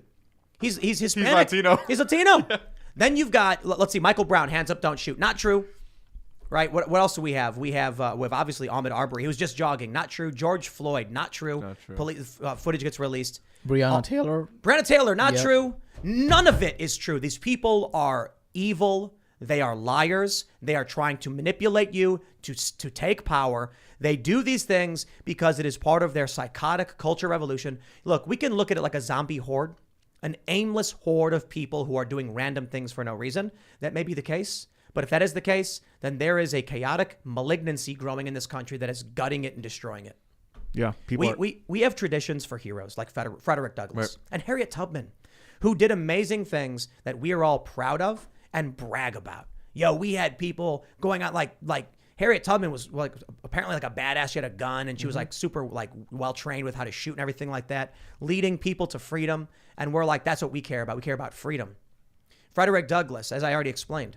These are the statues I think. Hans Christian Heg was, my understanding, is not even American. He fought for the North because slavery was a moral evil. He died when he was 30. They tore his statue down. It has nothing to do with racism. It has everything to do with erasing and destroying our heroes, our champions, our traditions. You should call e-racism. Enough This of it. stuff just man, it makes my blood I think boil. if they had been honest about George Floyd having all those drugs in his system and behind the wheel of a car with his family in the car, it would be it would still be equally as tragic and worth talking about. But it would be a different conversation. We'd be talking about drug addiction and how that is a big problem, fentanyl Correct, addiction. yeah. Oh, we gotta give an honorable mention to Jussie Smollett. Oh boy. man. one of the That's big liars biggest. of our time. That's the biggest. Congrats, I'm Jussie. shocked he hasn't gotten like a Netflix series. Is he not in yet. prison? Can we I'm hold on a surprised minute? CNN hasn't given him like a role.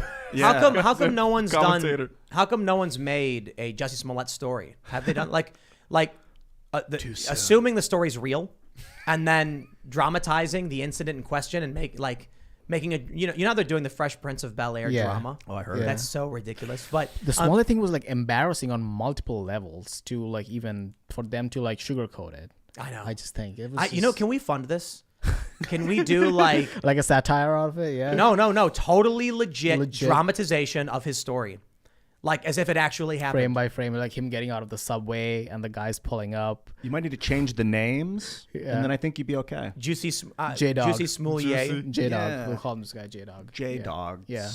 and I guess it would be better if we did it as a parody, because then like he's in Chicago at 3 a.m. It's 20 degrees out. And then like two fat Deliverance kind of guys are like, look at this pretty boy. And walk up, and then it's like, he's like, oh no, it's Trump supporters. And they're like, go Trump. And then they start attacking him or whatever. I would have believed them more if he would just said that, like Kanye attacked them at 2 a.m. in Chicago. I'm like, that's more believable. Yeah, no, it is. Kanye's doing out of pocket shit all the time. Yeah. But it is. I mean, at least Kanye's like he's from yeah, he's Chicago from area. Chicago. At least. He has a reason to be there. He's also bipolar, so you don't know. He probably walks the streets in the middle of the night. Yo, man. At a certain point, I'm just like, do these people really believe this stuff? Do you see that Canadian MP who said that honk honk is an abbreviation for like Hi Hitler? I don't even want to say it. Oh my God. Yeah, that's what she said. And I saw that and I'm like, dude, no sane person believes that's true. And anybody who claims to is lying to you. And also, that's like offensive to Jewish people too. It's like, Yeah, oh what if my there's God, a the Jewish- honk honk. Yeah, what if there's a Jewish truck driver? Yeah. So I feel like that's Honk, also offensive honk. to the Jewish community. Big Look problem how- with demonizing language. I would love to not do that. Do you think we can make all the words okay again? No, No, come on, that's Ian. all You know the we're never words going are- back There's now. that ship Really? sailed. You think that Yeah, humanity is that lost? That our Oh, language has been yeah. that distorted forever? That ship is sailed. Dude, look at what they're doing to the Spanish language. But think about it, Ian. Even in this conversation, we can't say certain words. And I guess Because of I'm already YouTube's- brainwashed to think that words mean certain things and they don't really have to. What? Like, just because I was told that English means what it means doesn't mean that it has to mean that. Sure, but words are basically they're tools to describe things. So if we all agree racism means something, it's so that we can convey ideas to each other. The left plays semantic games on purpose to confuse you so you don't know how to communicate properly. It's kind of like this. You're fighting someone, right? If you are the honorable samurai, then you approach honorably from the... Actually, no. Let's do this. The American Revolution. You are the British regular approaching the battlefield with honor, and the Americans are hiding in the brush, and they jump out and just ambush you. That's what the left is doing. They're doing guerrilla tactics in politics.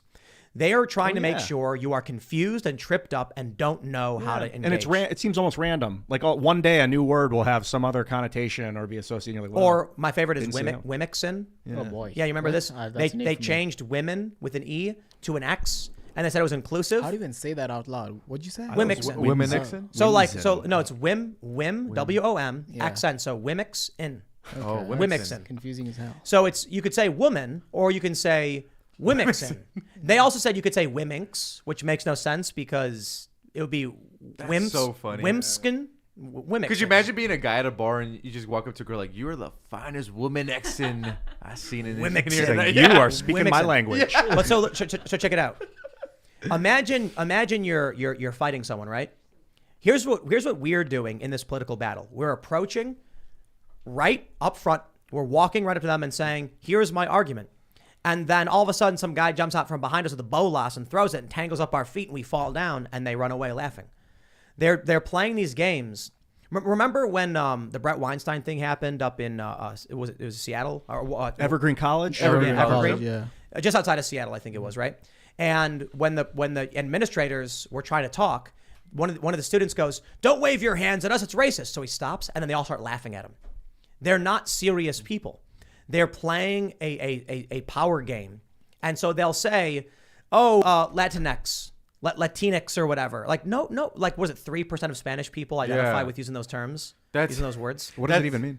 No, I mean that's like the funniest thing to me because it's like, you know, obviously I'm Latino, but just being, you know, just I couldn't even imagine some like white liberal going up to my dad and being like, "You're a Latinx," and my dad's like, Oh, wait. Okay. You speak Spanish? Yeah. Can you speak Spanish putting an X at the end of when any gendered word? Like if it's gonna have an O or an A, it's got to be X. I don't know. I don't even think you could even do that, but It would be the most insane thing ever to try and speak that way. I mean, it's just the Latinx thing is like probably the most funniest thing to me because it's like you have these white liberal kids who like go to college at these universities telling working class Latinos what they should be called, and the thing is that these Latinos are like, you know, you're like, "Hey, you're a Latinx," they're like, look, man, I just got to get back to work. I got to pay bills. I'm not even in this discussion. Like, No, they just go, okay. yeah, there you go. What are you talking about? What is it? What is Latinx? So It's I guess it's a more term made inclusive- by white liberals. white Germanic Yeah. language speaking liberals. So it's like and a version of progressives. taking the non-binary out of it. So you can't say Latino or Latina. So The like thing is, Latino is Spanish male. language is very, And is Latino very, is male. Spanish language is very Gendered. gendered. So, Yeah. like, for instance, like, if you say, like, this is mi hijo, that's my son. This is mi hija, that's my daughter. So everything is like that. Everything is gendered. So it's so weird that I don't know why they wanted it. Why not make the Asians say Asian X or something? I don't know why. Hey, you know what? And I want to say this too. I want to say I think that Spanish is sexist against men. You know why? How so? Let me ask you a question, Jorge. What does niñas mean?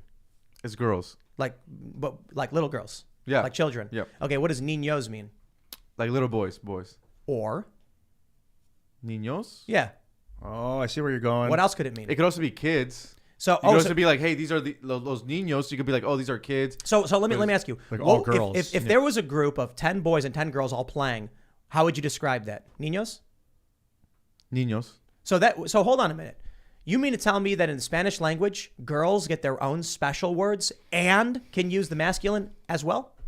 Well, that sounds Yes. like Yeah, they get actually, special yeah. privileges, special descriptors that the males don't get. I'm kidding, by the way, but you see the girl. no. That's a Well, game you then- can play though. Is there Right. some value to removing gender from the language? How? Well, I don't think Mussolini Means. Was like the national river of Italy was feminine, and he was like, no, we are a strong masculine country, and you change it to a masculine word, and then they changed the word. Just niñexes. Is that necessary? that psychological power.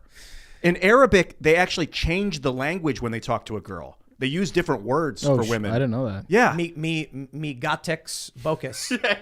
Like, what are you going to do to get rid of the gendered language? Like, just change the word? Got. Me got. You My could use cat. the same word. Like, you don't have to. No, we have different words for man and woman. Who cares that Latin romance languages are Well, gendered? like you said, it says if there's a boy and a girl playing together, you'd refer to them as with the male word. It's kind of Yeah. like, why? Why even not? have it there to begin with? Then what are you going to say? Niñexes? Children, like just a Kids. But that's you see, like, this is the problem with the progressives telling Spanish speakers the words they have to use because they're politically incorrect. Where does it come from? It comes from Latin, right? The gender stuff from Yeah, the Roman Romance Empire. languages. So like even French, And Romance is Italian, Roman- and Roman. Portuguese, they have gendered language as well. Yeah, it all comes from Latin, and that was a highly patriarchal society. I don't know. Maybe there's something to it. Maybe the progressives are right, and Spanish people should just speak the way they're told. Maybe the Romans built the Catholic Church and patriarchal language on purpose. How is this not the epitome of white supremacy that white wealthy liberals are telling Right. working class Spanish people that their language is wrong? Yeah, it feels pretty white knighty. That's why I'm glad the polling Unnecessary. shows it only has like 3%, 2 to 3% support. So it's not working, and so it's a huge turnoff. As a native speaker of Spanish, you don't think there's any? Have you ever thought like that's weird or anything?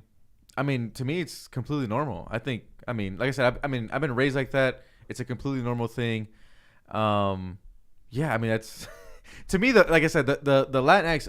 I mean, all it does is actually just hurt the left side because it just turns off those voters, and the polling, shows that. And I think a lot of people forget that a lot of these immigrant families, whether they're coming from Latin America or from China or India, they're even more conservative than your American conservative.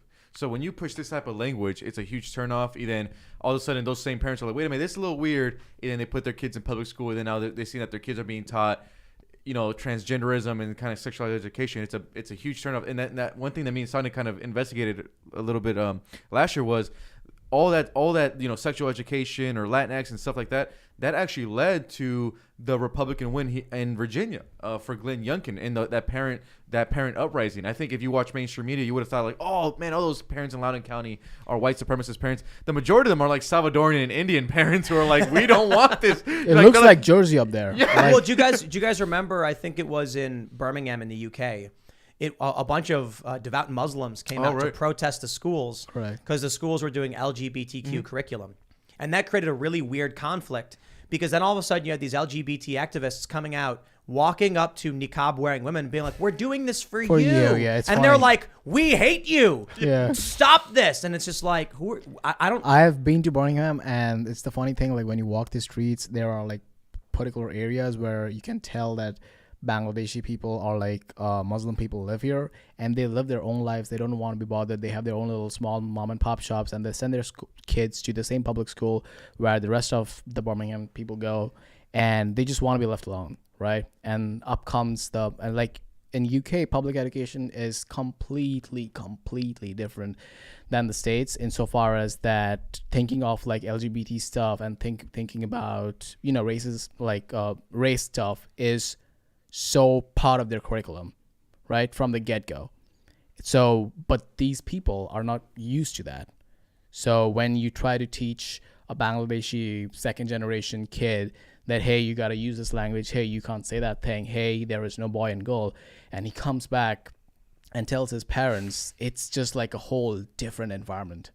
Like, you think that stuff is awkward in the States, but in UK there is like no conservative political ground up school movement like Turning Point or whatever in UK. So like there's no representation of like the other side of thinking. So the immigrant population is just like in a really like no man's land there. I was thinking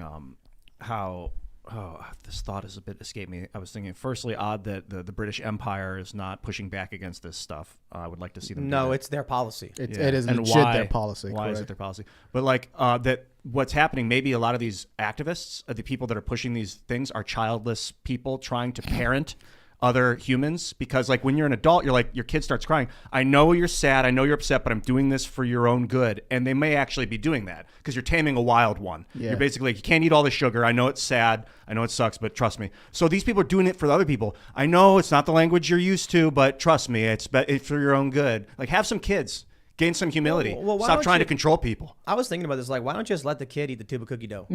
No, for real. Because it's addictive. No, because a kid would barf all over himself and be like, I never want And to then do it again. but then they keep eating it. They go No, back to it I like a don't- dog pukes and then they come keep on, eating dude. it. Hey, I learned that's my lesson, experience. man. When I remember I moved to LA and I was hungry and I ate a whole pizza to myself. And I was like, that That's was the so best thing good. ever. And then I got sick and I was like, I'm never doing this again. Oh, I made a mistake. And I was an adult when that happened. Oh, I made that mistake as a kid over and over and over again. But I think there is a point there. It's because it's what we've said before. The socialists don't have kids; they have yours. Correct. Like, if you think about it, like from that analogy, like you treat your family as like a commune, right? You treat your friend group as a socialist circle.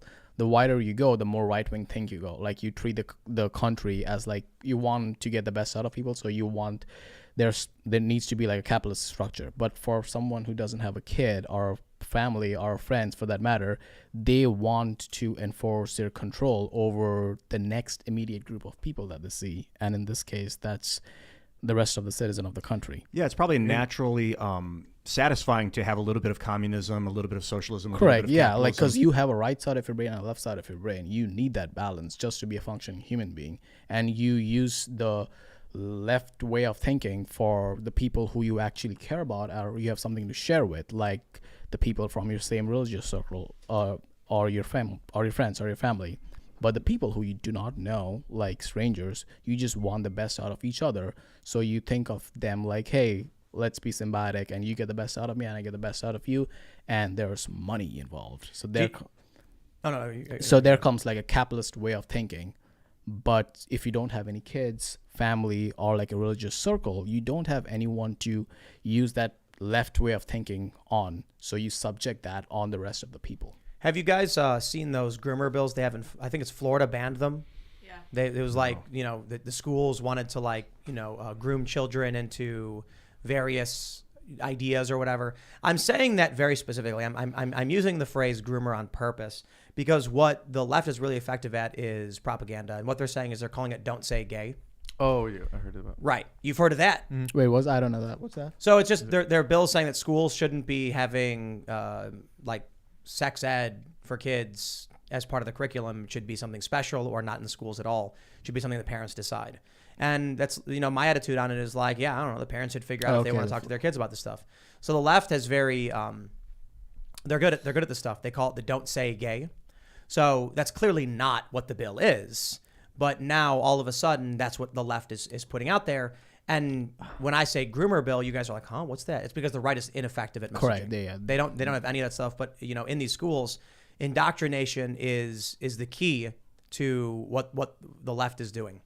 They don't have kids, they have yours, which means if they can get your kids to believe whatever they believe, in 20 years, this country will be whatever their ideology is.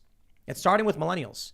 All the stuff rising up. And you're right on point, Tim. We actually did, me and Sagnik, we produced our second documentary was called Indoctrination Nation, where we looked at critical race theory in the state of Virginia, specifically Loudoun County.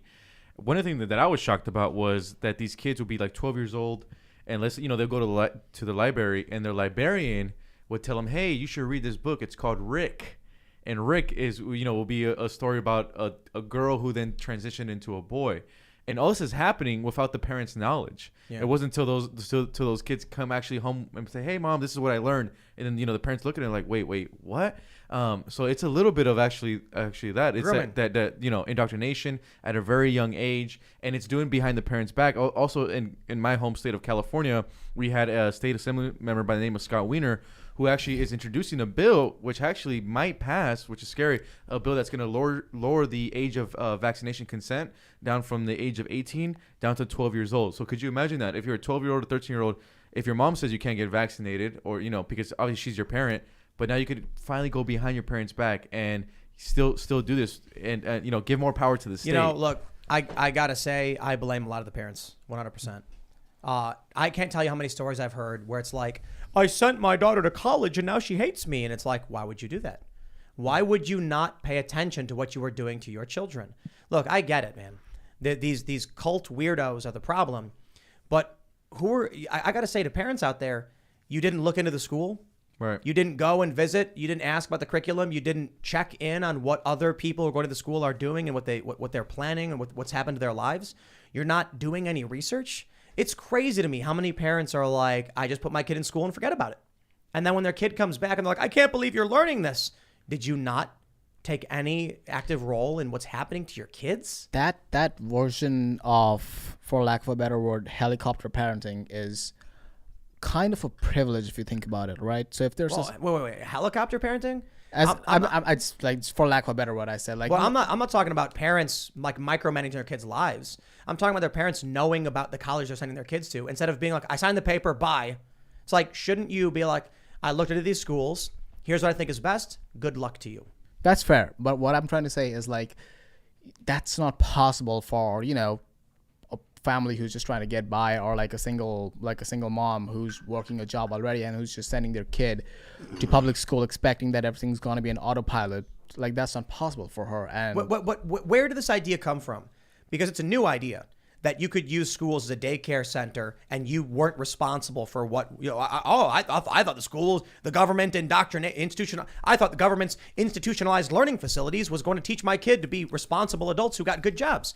Did it ever occur to anybody that when the government is subsidizing an institutionalized learning facility, the number one function of any entity is to preserve itself. So they're going to indoctrinate your kids to want to preserve their machine. If you want your kids to retain your values, you are responsible and no one else. And if you send your kids to these colleges, you are responsible for them coming back with shaved heads and like pierced eyes or something. But like, what would you say to a mom like that who doesn't have any other option than to send her kid to a public school? I think that the challenge today is how luxurious we all live. Excuse me. You go back 100 years, this wasn't an issue. Well, maybe a little bit more than 100 years. I would say even when I was in high school, it wasn't an issue. I mean, I wasn't getting taught the stuff that these kids. I mean, I was basic stuff. You were still in an institutionalized learning facility. Yep. Absolutely, your teachers had liberal lefty values. Even going back 20 or 30 years, conservative parents put their kids in schools and their kids came out liberal. It's just that liberal has gone further and further left as of recent history. So, and the internet has really accelerated this. But there was a period where parents didn't have refrigerators, didn't have cell phones, didn't have the internet, didn't have cars, and life sucked. But as much as it did relative to today, they would take responsibility for their kids would work with them. The problem now is when someone says, I have to have a job, well, it's because you want to maintain modern living standards, which I totally get and respect. Who wouldn't? Why would, who wants to go live in a cave and try and forage for berries? Not to mention it's really hard because property is basically owned by everybody. But there is the big challenge. The system is ossifying around you to such a degree you will have no choice but to send your kids to institutionalized learning facilities where they will be taught to hate you, hate everything about you and your family and your history, your country and your culture. And if you don't like it, too bad, because your job is more important. Living in a house with air conditioning and a refrigerator absolutely is more important. And I mean that. You're going to starve to death. You're going to have no food. You're going to have dirty drinking water and live on the streets. No, you're going to have to live in this system as prescribed. And that means the state will own your kids unless you can figure something out, unless you stand up and you vote. And like we saw in Virginia, Youngkin, comes in or whatever. So I'm not saying it's the end is nigh. I'm just saying this is the system that has been built all around us.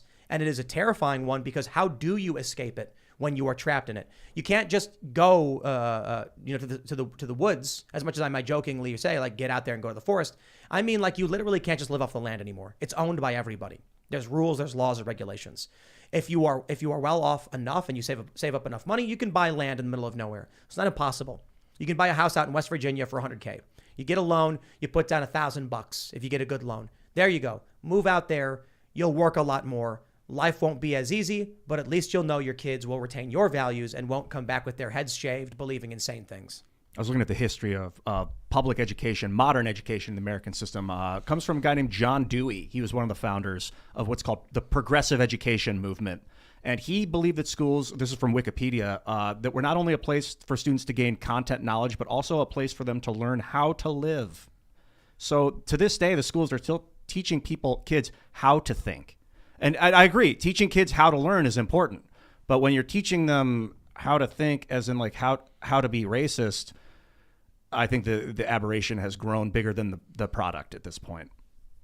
I think, maybe I'm wrong here, but at the end of the day, all this still goes down to the parents. So, even if, at the end of the day, with the world that we're living in here in America, you're going to send out your kids to this, whether it's wokeist, leftist stuff at school, work, it's going to be all around them. So it's up to the family to kind of build those structure and values before you kind of head out to the real world. That's just my opinion. I think, what my parents did with me, I think helped me out. So when I went to the real world, saw some of this stuff, I'm like, oh no, F that. So like when I went out to the real world, one thing that was getting taught a lot when I was in community college was the white privilege thing. So, I would have white professors or white other students tell me how I'm oppressed. And I'm like, no, I'm not. Like, my dad's an immigrant who escaped the Civil War. He just taught me that I have to work hard and that's how I get ahead. I'm not, we're not ahead because we're not white or anything. So I think it's at the end of the day, no matter with all the propaganda around us and everything, it still just comes down to mom and dad and the values that you're getting taught in your household. Yeah, I can't imagine that the school's job is to teach people how to learn, how to live. Come on, John Dewey says the school is the place for them to learn how to live. That's the parents' job, is to teach their kids how to live. To be honest, I never heard the word white privilege till I was 19 years old, 20 years old. Just because it's just in my house, I was never taught that. My mom and dad were like, hey, you have to grind, you have to work. My dad, the mindset he taught me was first one in the office, last one out. So when I was raised like that, I just never heard the word white privilege. I didn't even know it was a thing till I was 19 years old in community college, and kids were like, "Hey, Jorge, you're in community college because of white privilege." And I was like, "No, I'm not. I just messed around in high school, and then that's why I'm here, and I deserve it." I see the value to organized education because I imagine before John Dewey was around that it was just madness. Like one schoolhouse would be teaching this, the other one would be teaching this. They'd say the word means this thing, they say the word means that. So they developed a centralized authority that basically tells us this is the official information. But now you see how horrible that can become when they feed you crap. Another thing which the conservatives left the ball was this whole concept of they will get reality checked once they graduate and face the real world. Oh yeah, because that never happened for most of these kids. I was wrong about that for sure. Yeah. I was saying that. And what happens is they get out and they all stand around looking at each other going, the world isn't the way it's supposed to be, so we're going to force it. And the way we're going to do it is by taking over the HR departments of corporate America. And that's what gets overlooked so much. People try to find cause and effect. That's the cause right there. Well, the laws. Look, you've got the civil rights law, which we like, but they take it to the extreme. They say, one of the arguments put forward by the left is about separate but equal when it comes to race. And then they say all of those arguments pertain to gender as well. So If the argument was that, different races were different, therefore they get equal access to a bathroom, but there's different bathrooms based on race, why the same for gender? If the genders are legal are equal under the law, how can you say separate but equal? It's an argument actually being made by the left over the gender issue. And based on the interpretation of the law, they have a legal argument. So there has to be a reinterpretation, or there has to be a judicial review or something. But so long as these laws exist, they will exploit them in ways they were never intended. They will change language to retroactively change the laws without any real democratic process. These cult members are good at what they do in terms of manipulating the system. They're really good. If you think about it right now, it is almost synonymous to a layman. There's no difference between equity and equality, right? People just throw around the word diversity and equity like it means nothing. It used to be when I was in school, it was diversity and equality. And we were I knew what those words meant. And I know what equality and equity is and what the difference is. Yeah, equity is communism. Yeah, equity is equality of outcome and equality is equality of opportunities. As simple as that. But right now, to a layman, there is no difference. Right. Because the left has been so good at messaging. I think equity, I think of finance. It's equity's ownership of assets. Ownership of assets. Right. That's everything. We're going to go to Super Chats. If you haven't already, smash that like button, subscribe to this channel, share the show with your friends. Head over to timcast.com. We're going to have a members-only show around 11 or so p.m. We're going to be talking a bit about how the metaverse is grooming kids. No joke. It's a very serious discussion that I think is a little too spicy for YouTube, and we try to be family-friendly, so head over to timcast.com. We'll have that conversation up again around 11 or so p.m. And as a member, you're supporting all of our journalists. Smash that like button. As I said, let's read some of these Super Chats.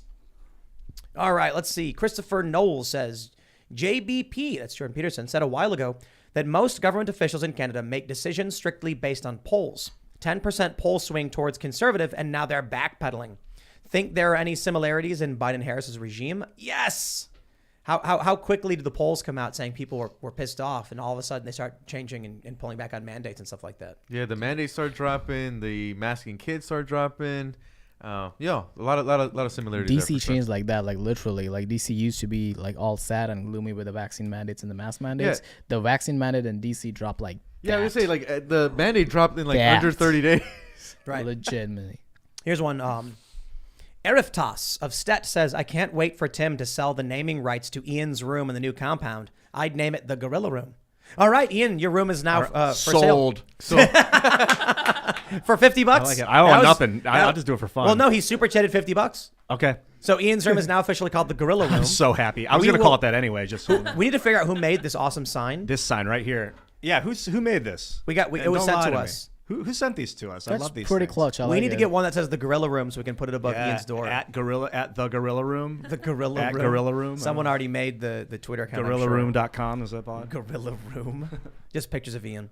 Gorgeous. All right, here's a good one. This is OMG Puppy says Cernovich is warning people not to fall for Democrat honey traps like the U.S. trucker convoy. Do voter registration. Stay away from dubious protests. I mean, it's a good point. Cerno and Jack Posobiec have both kind of echoed that sentiment. It's a good point. You want to be effective? Voter registration like Scott Pressler's been doing. Oh, man, Scott's killing. I don't know anyone who's doing it at that level. I mean, he's going to single-handedly win Republicans' elections by registering people to vote. I don't know why the GOP doesn't do anything with Scott. Because they're the party of no ideas. The Democrats are the party of bad ideas. Scott's the guy, man. Yeah. I don't know how the GOP doesn't just contact them and be like, hey, show us what you're doing. We'll help you, whatever resources. But they just decide not to reach out to this guy, and he's killing it on. He's everywhere. I mean, you can just check his Twitter. He'll be like, I'm in Pennsylvania, and I'm touring these 5 cities. I'm in Texas. I'm here. But I'm 50-50 with Cernovich on that because it's like, I feel like you still need the nonviolent protest, and you need to show that workers are uprising. But I do get it that it could be possibly infiltrated. Who knows, man? It's a tough call. All right, you got Lord Blueberry the First. He says, Tim, my wife was your brunch server the other day. You hooked it up, and she wanted me to send you a huge thank you. This is correct. We went out to a very fine establishment for brunch with the crew, And as we were leaving, our server she said, she's like, I want to let you know that, my husband's a huge fan of your show. cool. And I was like, oh man, thanks so much. I really appreciate it. We gave a nice tip. That's nice. Hook it up. I always tip really, really well because I'm a communist. Well, so what we should do is tip the whole staff. Because if as a waiter, when a really rich person would I don't come know if I in, can all the afford that. waiters would be like, we'd be like piranhas wanting that one person, and whoever got to wait on them would get a big tip, and everyone else would be really angry at the server, and it would create tenseness at the restaurant. And the kitchen crew needs some of that cash too. Luke, they deserve it. I once tricked Luke. It was really funny. I was like, we were at a restaurant, and Luke was, we had two separate bills because Luke was covering him and some of his friends, and I was covering the crew. And then he was like, we had one server. He's like, how much are you gonna tip? And then I was like, I'm gonna tip big. And he was like, well, I'll tip, half of whatever you do. And I was like, all right. So I did this massive tip, and then Luke was like, and they had to put on a bunch of money. But now when we go to these restaurants, the servers like run out. They're like, that's the crew. I want to help. Yeah. You know what I said, man? When I was a kid, I said my goal is to get to the point where I can tip a waitress a ton of money. Like there's somebody who's working an honest day's work. Maybe they're having a bad day or something, and you're like, I'm gonna make your day one of the best days ever. Dude, it's That's like awesome, you could man. give them 5 days of work and one tip. What an ability for them to get a buffer to do something they love with their life. For 5 days. No, that's awesome. I always tip mad crazy at restaurants. Yeah, me too. Over Christmas holiday, I was just I try to- unloading tips. And I try to leave before they see the tip. Yeah. 'Cause I don't want to be. Yeah, there I try to because tip good though. Where I was tipping greatly was during the lockdowns, and I had to go to these barbers that were basically giving these black market haircuts. So anytime I was getting a black market haircut, I tipped the guy like 5 times. we man. got we got Luke in the chat. Luke says I still did it. That's Yeah, right. that's 'cause Okay. Luke's a I did a boss. big tip, and then Luke was like, I love how We Luke gotta is like, start "You tipping- son of a," and then he tips big. somehow tip the whole staff, but I'm afraid that if you give the tip to like the manager, they're gonna pocket it. So you got to make sure everyone sees their All right, percentage. Ian, you have to Yo. tip the whole staff next like time. person to This- person to person to This person. pisses me off. And they're like, this chef can't take tips, and you're like, you know what? Get out of my face, dude. You can't. I was at a local grocery store during I think it was Thanksgiving, and there were people there working, and we were picking up a bunch of snacks. I think it was Thanksgiving, and I was like, look at all these people working. They're probably getting paid very little. I was like, I'm Right. gonna give them all $100. Like there's like 4 or 5 people who had helped me out. I'm like, so I walked up and I was like, can I give you guys a tip? And they were like, no. And I said, I was like, okay. And there's a guy bagging, and he was like, they can't tip us. And they were like, no. And if you take it, we'll make you give it back. Dang. And then I was like, all right, man, I just wanted to give you guys a Right. tip for I think working you on can the give them a holidays. gift, though. No. Technically, legally, you're allowed to give No, gifts. they can't. I believe you can write that this is officially a gift and not a tip. And I've seen it. Someone tweeted out a picture of it, and it went viral on Twitter. I was thinking I wish I could just tell that, that 16-year-old kid who was bagging groceries, and they said they wouldn't let it do it. I was like, I wish I could just offer him hey, you want to mop the floors here? We'll pay you twice as much as they're paying you, because screw that's BS. Right. If I'm a customer and I come in and I appreciate you guys working on the holidays and I want to pay you extra, I should be able to do it. They wouldn't let me do it. We should read some more super chats. We got Isaac Lux. He says, I haven't heard you mention Transnistria, a disputed area in eastern Moldova housing Russian troops on the southeast border with Ukraine. Look up Simon Whistler's video on geographics for more information. That's interesting. I didn't know about that. All right.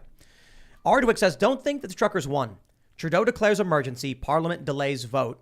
Until Trudeau clears protesters, Parliament votes to back the emergency. Trudeau cancels emergency. Precedent set. Perhaps. But I think their polling is going to be hurt. And I think a lot of people, it's like confidence is everything. If one day everyone woke up and said Trudeau needs to be out, he'd be out.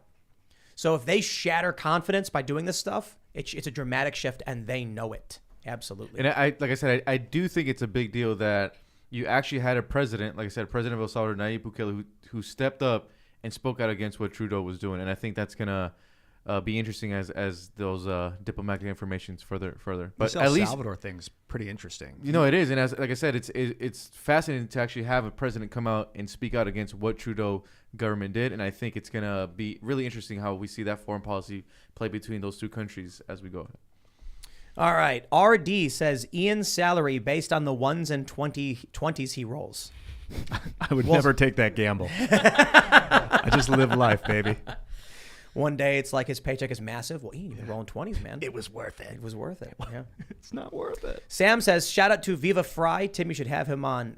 Viva is always welcome. We're big fans. And it's just difficult with the borders and stuff. But anytime Viva can come down, we will have him on. Viva's a great guy. I just met him at the James O'Keefe release party for his book. But Viva's awesome. He was so crucial in the Rittenhouse coverage. I tweeted it out. Of all the guests we've ever had on, the only one I fanboyed over was David Freyhate. That's Viva. Yeah. I was just so excited to meet him. He's like my age. Viva's cool. He's a cool dude. All right. Hayden says, Josh Yoder with the People's Convoy talked to Ivory Hecker today and said that the convoy will not be going to D.C. They have reportedly had feds already try to infiltrate the convoy and rile people up. That's interesting. What I'm getting from my sources, because I got a couple guys on the ground, is that they're not going to go into D.C. proper, but D.C. Beltway. I know I got my good friends out there, Sergio and Anthony Cabasa, out there following the Freedom Convoy from California. Chank Sautome says, Ian is hearing liberty or death for the first time in his life from people who actually mean it, and he's so state brainwashed he can't understand it. But also, I'm on TV right now, so we have guidelines about what we can and can't say on TV. I fully support the convoy and the momentum and the alteration of fascist governments. I want to break down the Federal Reserve and reformulate our economy with something more, at least opportunistically equitable. Adrian Contreras says, my roof is leaking. Ian, the Federal Reserve. I think the point they're making is that there's a lot of issues that are pertinent to like working class people that aren't solved by these bigger grandiose issues like that. Definitely. All right, here's one that's really, really important. Tattered Shield says, Tim, I have done what you said and got off the American dollar. I have done nothing but buy Magic the Gathering Goblin tokens for 3 days. Oh, God. 62,000 Goblin tokens. I never at any point instructed anybody to, let alone get off the American dollar, let alone buy Goblin tokens for Magic the Gathering. But I do think, no, I'm kidding. He will spawn 62,000 goblins in one turn. I mean, just so you know, Tim coins. We have commander decks that can generate that many. Kiki Jiki. I mean, that's infinite. Tim coins. Well, I don't know if they're goblins though. Kicker, the bird dude. Beanie coins. Oh, Kaikar, yeah. He's the token generator guy. I've actually had to use 3 20-sided dies. So sign one of those goblins, send him the PO box, and maybe Tim will slip one in his deck. I saw a couple people playing chess today, and I was like, y'all got to play Magic the Gathering because there's more spice to it. It's like chess, turn-based strategy game, but it's also like poker. Not knowing what your opponent has is cool. Yeah, like you're trying to guess what cards they might be using based on the actions they're taking. Yeah. It's like chess and poker combined. Good game. And plus that new neon Japanese set came out. Oh. Yeah, Kamigawa, It's a new Kamigawa set. Yeah, and it's like digital future neon something or other. Card games are fun. I should make some more decks. Just don't have time. All right. Raymond G. Stanley Jr. once again says, Ian, sir, as someone who has done time and someone who has served in our beloved Marine Corps, I'll gladly get arrested for the freedom of our people. Okay. For the freedom, that's very vague though. Planning is almost everything right now. Organization and planning is a big part of them. And then the action comes after the organization and the planning is done. Howard, with a great super chat, thank you for the super chat, says, first they came for roller 20. It was not me. Then they came for roller 15. Not me. Then they came for 10. Not me. Then they came for roller 1 Ian. Then I said I should have honked. Huh. Yeah. Roll initiative. Wise words. Wise words. Caligula, what does it say? Caligulov says, Ian, in the words of George Carlin, white collar, blue collar, it doesn't matter what color shirt you have on, the elites are screwing all of us. Yeah. Or basically, as George Carlin would say, it's a big club and you ain't in it. Yep. That's my favorite quote of all time. Brian Wisecarver says, I emailed spintheufo@gmail. I haven't heard back from you guys, but I'm still recording and documenting everything while volunteering with the People's Convoy. Let me know if you guys have any questions about it or want any firsthand information. Yeah, so what I did with that was forward it on to Chris Carr, who is our editor-in-chief, I think. Yeah. There you go. So he's got that information now, and I can send him anything more that you send to me. And we are coordinating coverage, but we got to figure it out. It's not, it's not super easy. There's a lot of conflicting information, so we're trying to figure it out.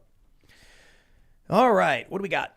Casual Gamer says, hi, Tim. I'm a meat wrapper with Safeway. The company gave us hazard pay at the beginning of COVID, stopped 6 months later, and now giving it to us as back pay for the past 6 weeks, $5 an hour extra. That's cool. Oh, that's neat, yeah. Yeah. I think they're unionized. I like that. Yeah. Workers first all day. Yeah. Right on. All right, let's grab some super chats here. Let's find a good one. Sean Hirschbach says, Bowick. Tim, I love when you have documentarians on. Any chance you can have Ami Horwitz on the show? I would love to have Ami Horwitz on the show. Have we ever reached out to him? I don't think so. We should. Ami's great. good. Ami's yeah, cool. He's fine. You know him? Richie's over here like, I got his McGinnis. digits, man. I'll call him right now. Richie hiding in the background. Got his digits. This guy. I knew that Richie was here because the skate park is directly beneath where like my work office and everything is. And then all of a sudden I hear banging and like someone fell. And I was like, oh. Yeah, Rich and Andy are ripping it today. To be fair, I then heard, and I was like, okay, Richie's here. He's downstairs. Yeah, he did. I think that's Richie within like 2 minutes was like, "You guys ready to skate?" Yeah, he was ready. Oh, there's some solid video. Richie tearing it up on his Twitter right now. Yeah, Richie. Oh, really? McG. Yeah, Richie was killing it today. Man, you should have got here early so we could have you launch off the into the 6-foot yeah, dude, airbag. missed it. You can come by the 6-foot weekend. We'll get it airbag. set up. Nice We've double got a trim. couple some smaller ones coming too, so you can launch really high into smaller airbags. It's gonna be fun. Yeah, Andy did a front flip today. It was cool. Amazing. Yeah. Let Charles says, Ian, if people don't want to be annoyed by protests, maybe they shouldn't live downtown of the country's capital. Still love you, or do I love hating you? Probably both. I mean, yeah, it's a mixed relationship with you. Toxic. It's There's like a- scratching an itch. You know, Hey. it feels good, but you don't want to do it too much. that's true. There is a very point. true. Put some water on it. It'll I stop know itching after exactly- about I 20 know that seconds. feeling. Could you imagine, Ian? Like, you know how many protests are in D.C., right? No, actually, no. Like a yearly, I don't have any idea. it's like 5, nonstop. 100, I don't know. Yeah. There are some Thousands. permanent ones. Like if you drive by downtown Capitol Hill area outside the White House, there are like 6 who never move. Period. There's this guy who has the planet sign, the Earth in his sign, and he just holds that all day, all night long. No, I was gonna say too, Simon. There's like, there could be random days in DC where like you're driving to work and you'll be stopped by like 6 climate protesters. So it's, yeah, it If happens you every if day. you live in your nation's capital, you are surrounded by Yeah. protests nonstop. Always. I wish they knew that making an internet video channel is the best form of protest because you're going to reach magnitudes more people than standing outside and holding a sign. Yeah, Rumble is where it's at. So we're talking about, how we're going to expand and like what the plans are. And, until we get Pop Culture Crisis, Cast Castle, and Inverted World like more sustainable, we're not going to be launching. We're not just going to start launching off crazy shows until we get work done on these. So make sure you subscribe to Pop Culture Crisis on YouTube. Follow Brett Dasovic, who hosts the show, as well as Miracle and everybody else on the show. But if we do anything else moving forward, it's probably going to be on Rumble. So some stuff will be on YouTube for sure, but if we're thinking about doing live gaming, it's going to be on Rumble. right. Yeah, because Twitch is too risky. Someone asks you a question, you passively are playing. I'm playing Forbidden West right now, Horizon Forbidden West. I love this game. Zero Dawn was fantastic, and you're playing and someone asks you a question while you're playing, and then all of a sudden you're banned. Screw that. Just do it on Rumble, man. Rumble's where it's at. Man, you know what? I should probably just stream it because I play for like an hour every day. You should, yeah. And on Twitch, I mean, while gaming, people say out of pocket shit all the time. And on Twitch, you might just get, yanked for like no good reason. Yeah, they temporarily banned Destiny because he said Kyle Rittenhouse defended himself. Yeah. It was like That's someone asked him a insane. question and he said it, and then Twitch is nuts. It's Amazon. What do you expect? Yeah, I miss the old days when I was like 13, 14 on the Call of Duty, and I mean anything flied. Yeah. You would hear all things about your mama Bad, on yeah. those Learn chats. about your mother. Yeah, you learned about your mom on those chats. Matthew Gill says Tim's cat shall now be known as Buckix. Buckets? Buckix. Oh. Because the O is gendered, so I Buckix. see. Oh, right, Got right. it.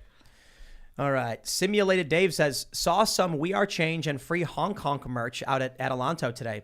So Oh, encouraging to see Timcast reaches the hellscape that is Cali. Follow Viewfound Media on IG. Timcast inspires me to make new content. Hey, man, glad to hear it. Amazing. It's always cool when I see people wearing the shirts because we have a shirt at timcast.com called Join the Cult.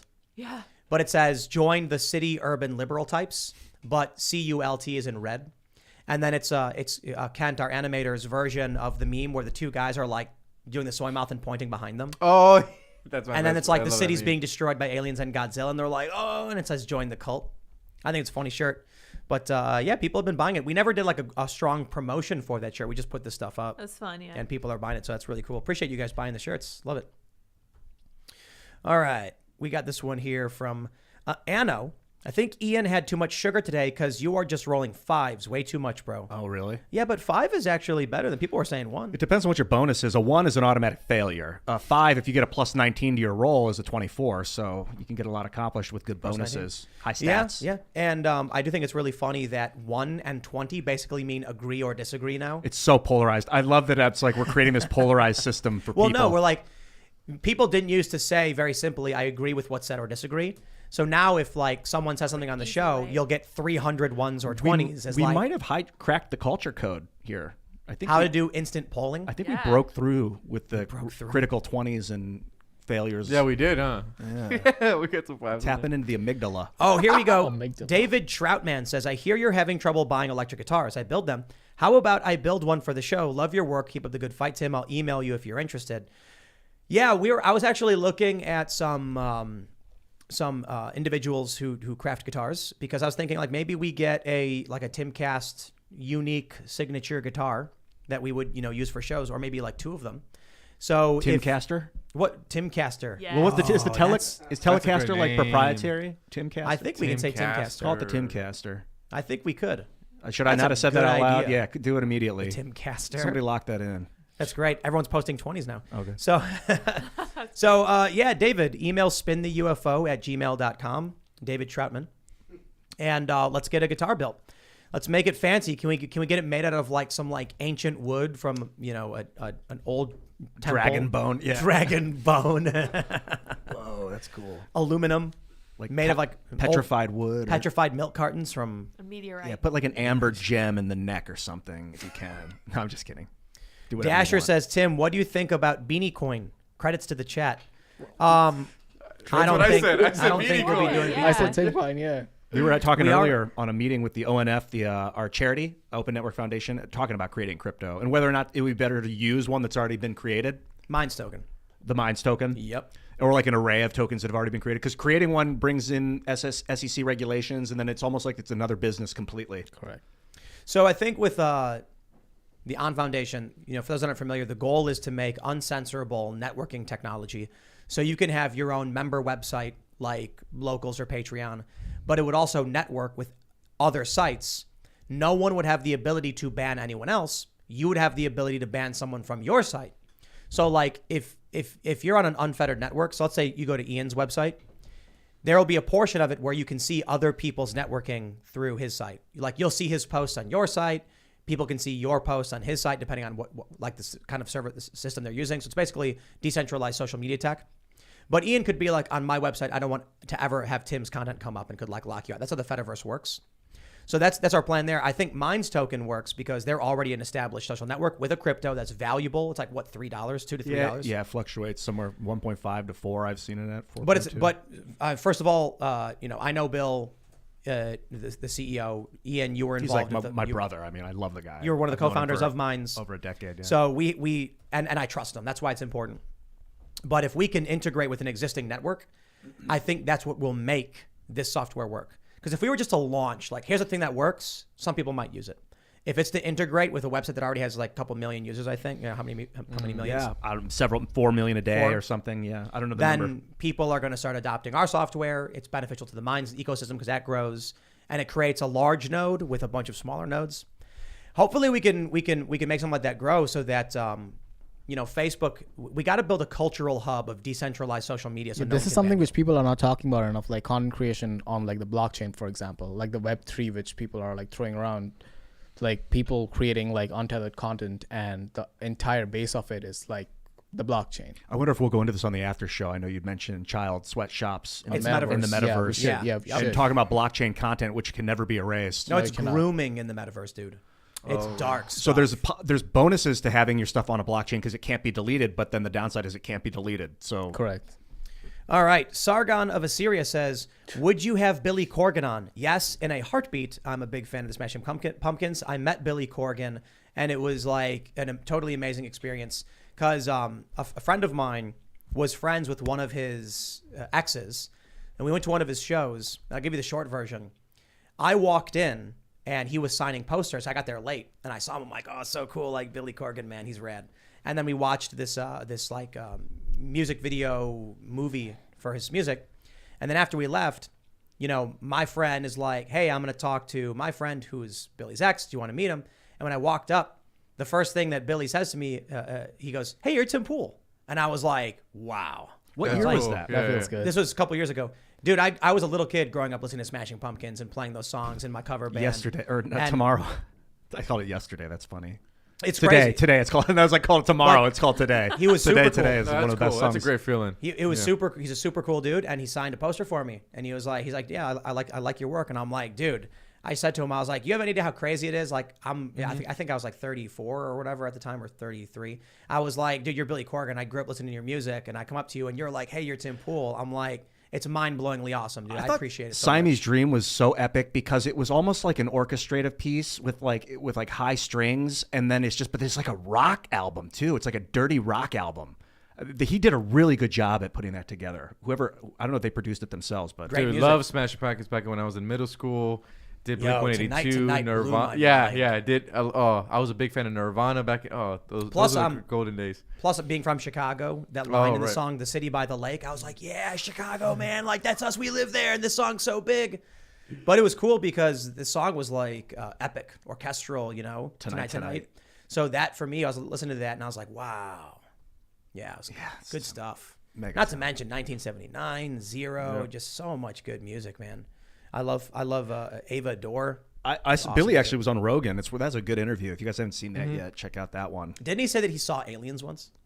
He's tuned in. Yeah. No, what's the oh man, I forgot. It was the dude from Blink-182 that was on Rogan. He was like, Oh, Tom. yeah, Tom DeLonge. he was all into the aliens. He was saying how the always U.S. has Congressman invited him into D.C. Yep. I'm like, It's, what's He's his- always something been. to the stars to the Yeah, Stars Tom Academy. DeLonge. yeah, has always been big on UFOs. They have a song about it on Enema of the Of course, State. yeah. Old song. Yeah. Silly band and fart jokes all the way, but you know, To the Stars The song's called Academy. Alien. Is called Aliens Exist. We used to play. He'd all be the a good Blink-182 guest. covers. That'd be great. Yeah, that'd be super cool. Talk Yeah, about that'd be aliens. fun. Yeah. I mean, look, if we could get On a people like Friday. Billy Oh, Corgan the and Tom DeLonge, I'd be. Oh, for sure. Yes, Those are the good exactly. days. That'd be amazing. It'd be so fun. You jam with him. Yeah.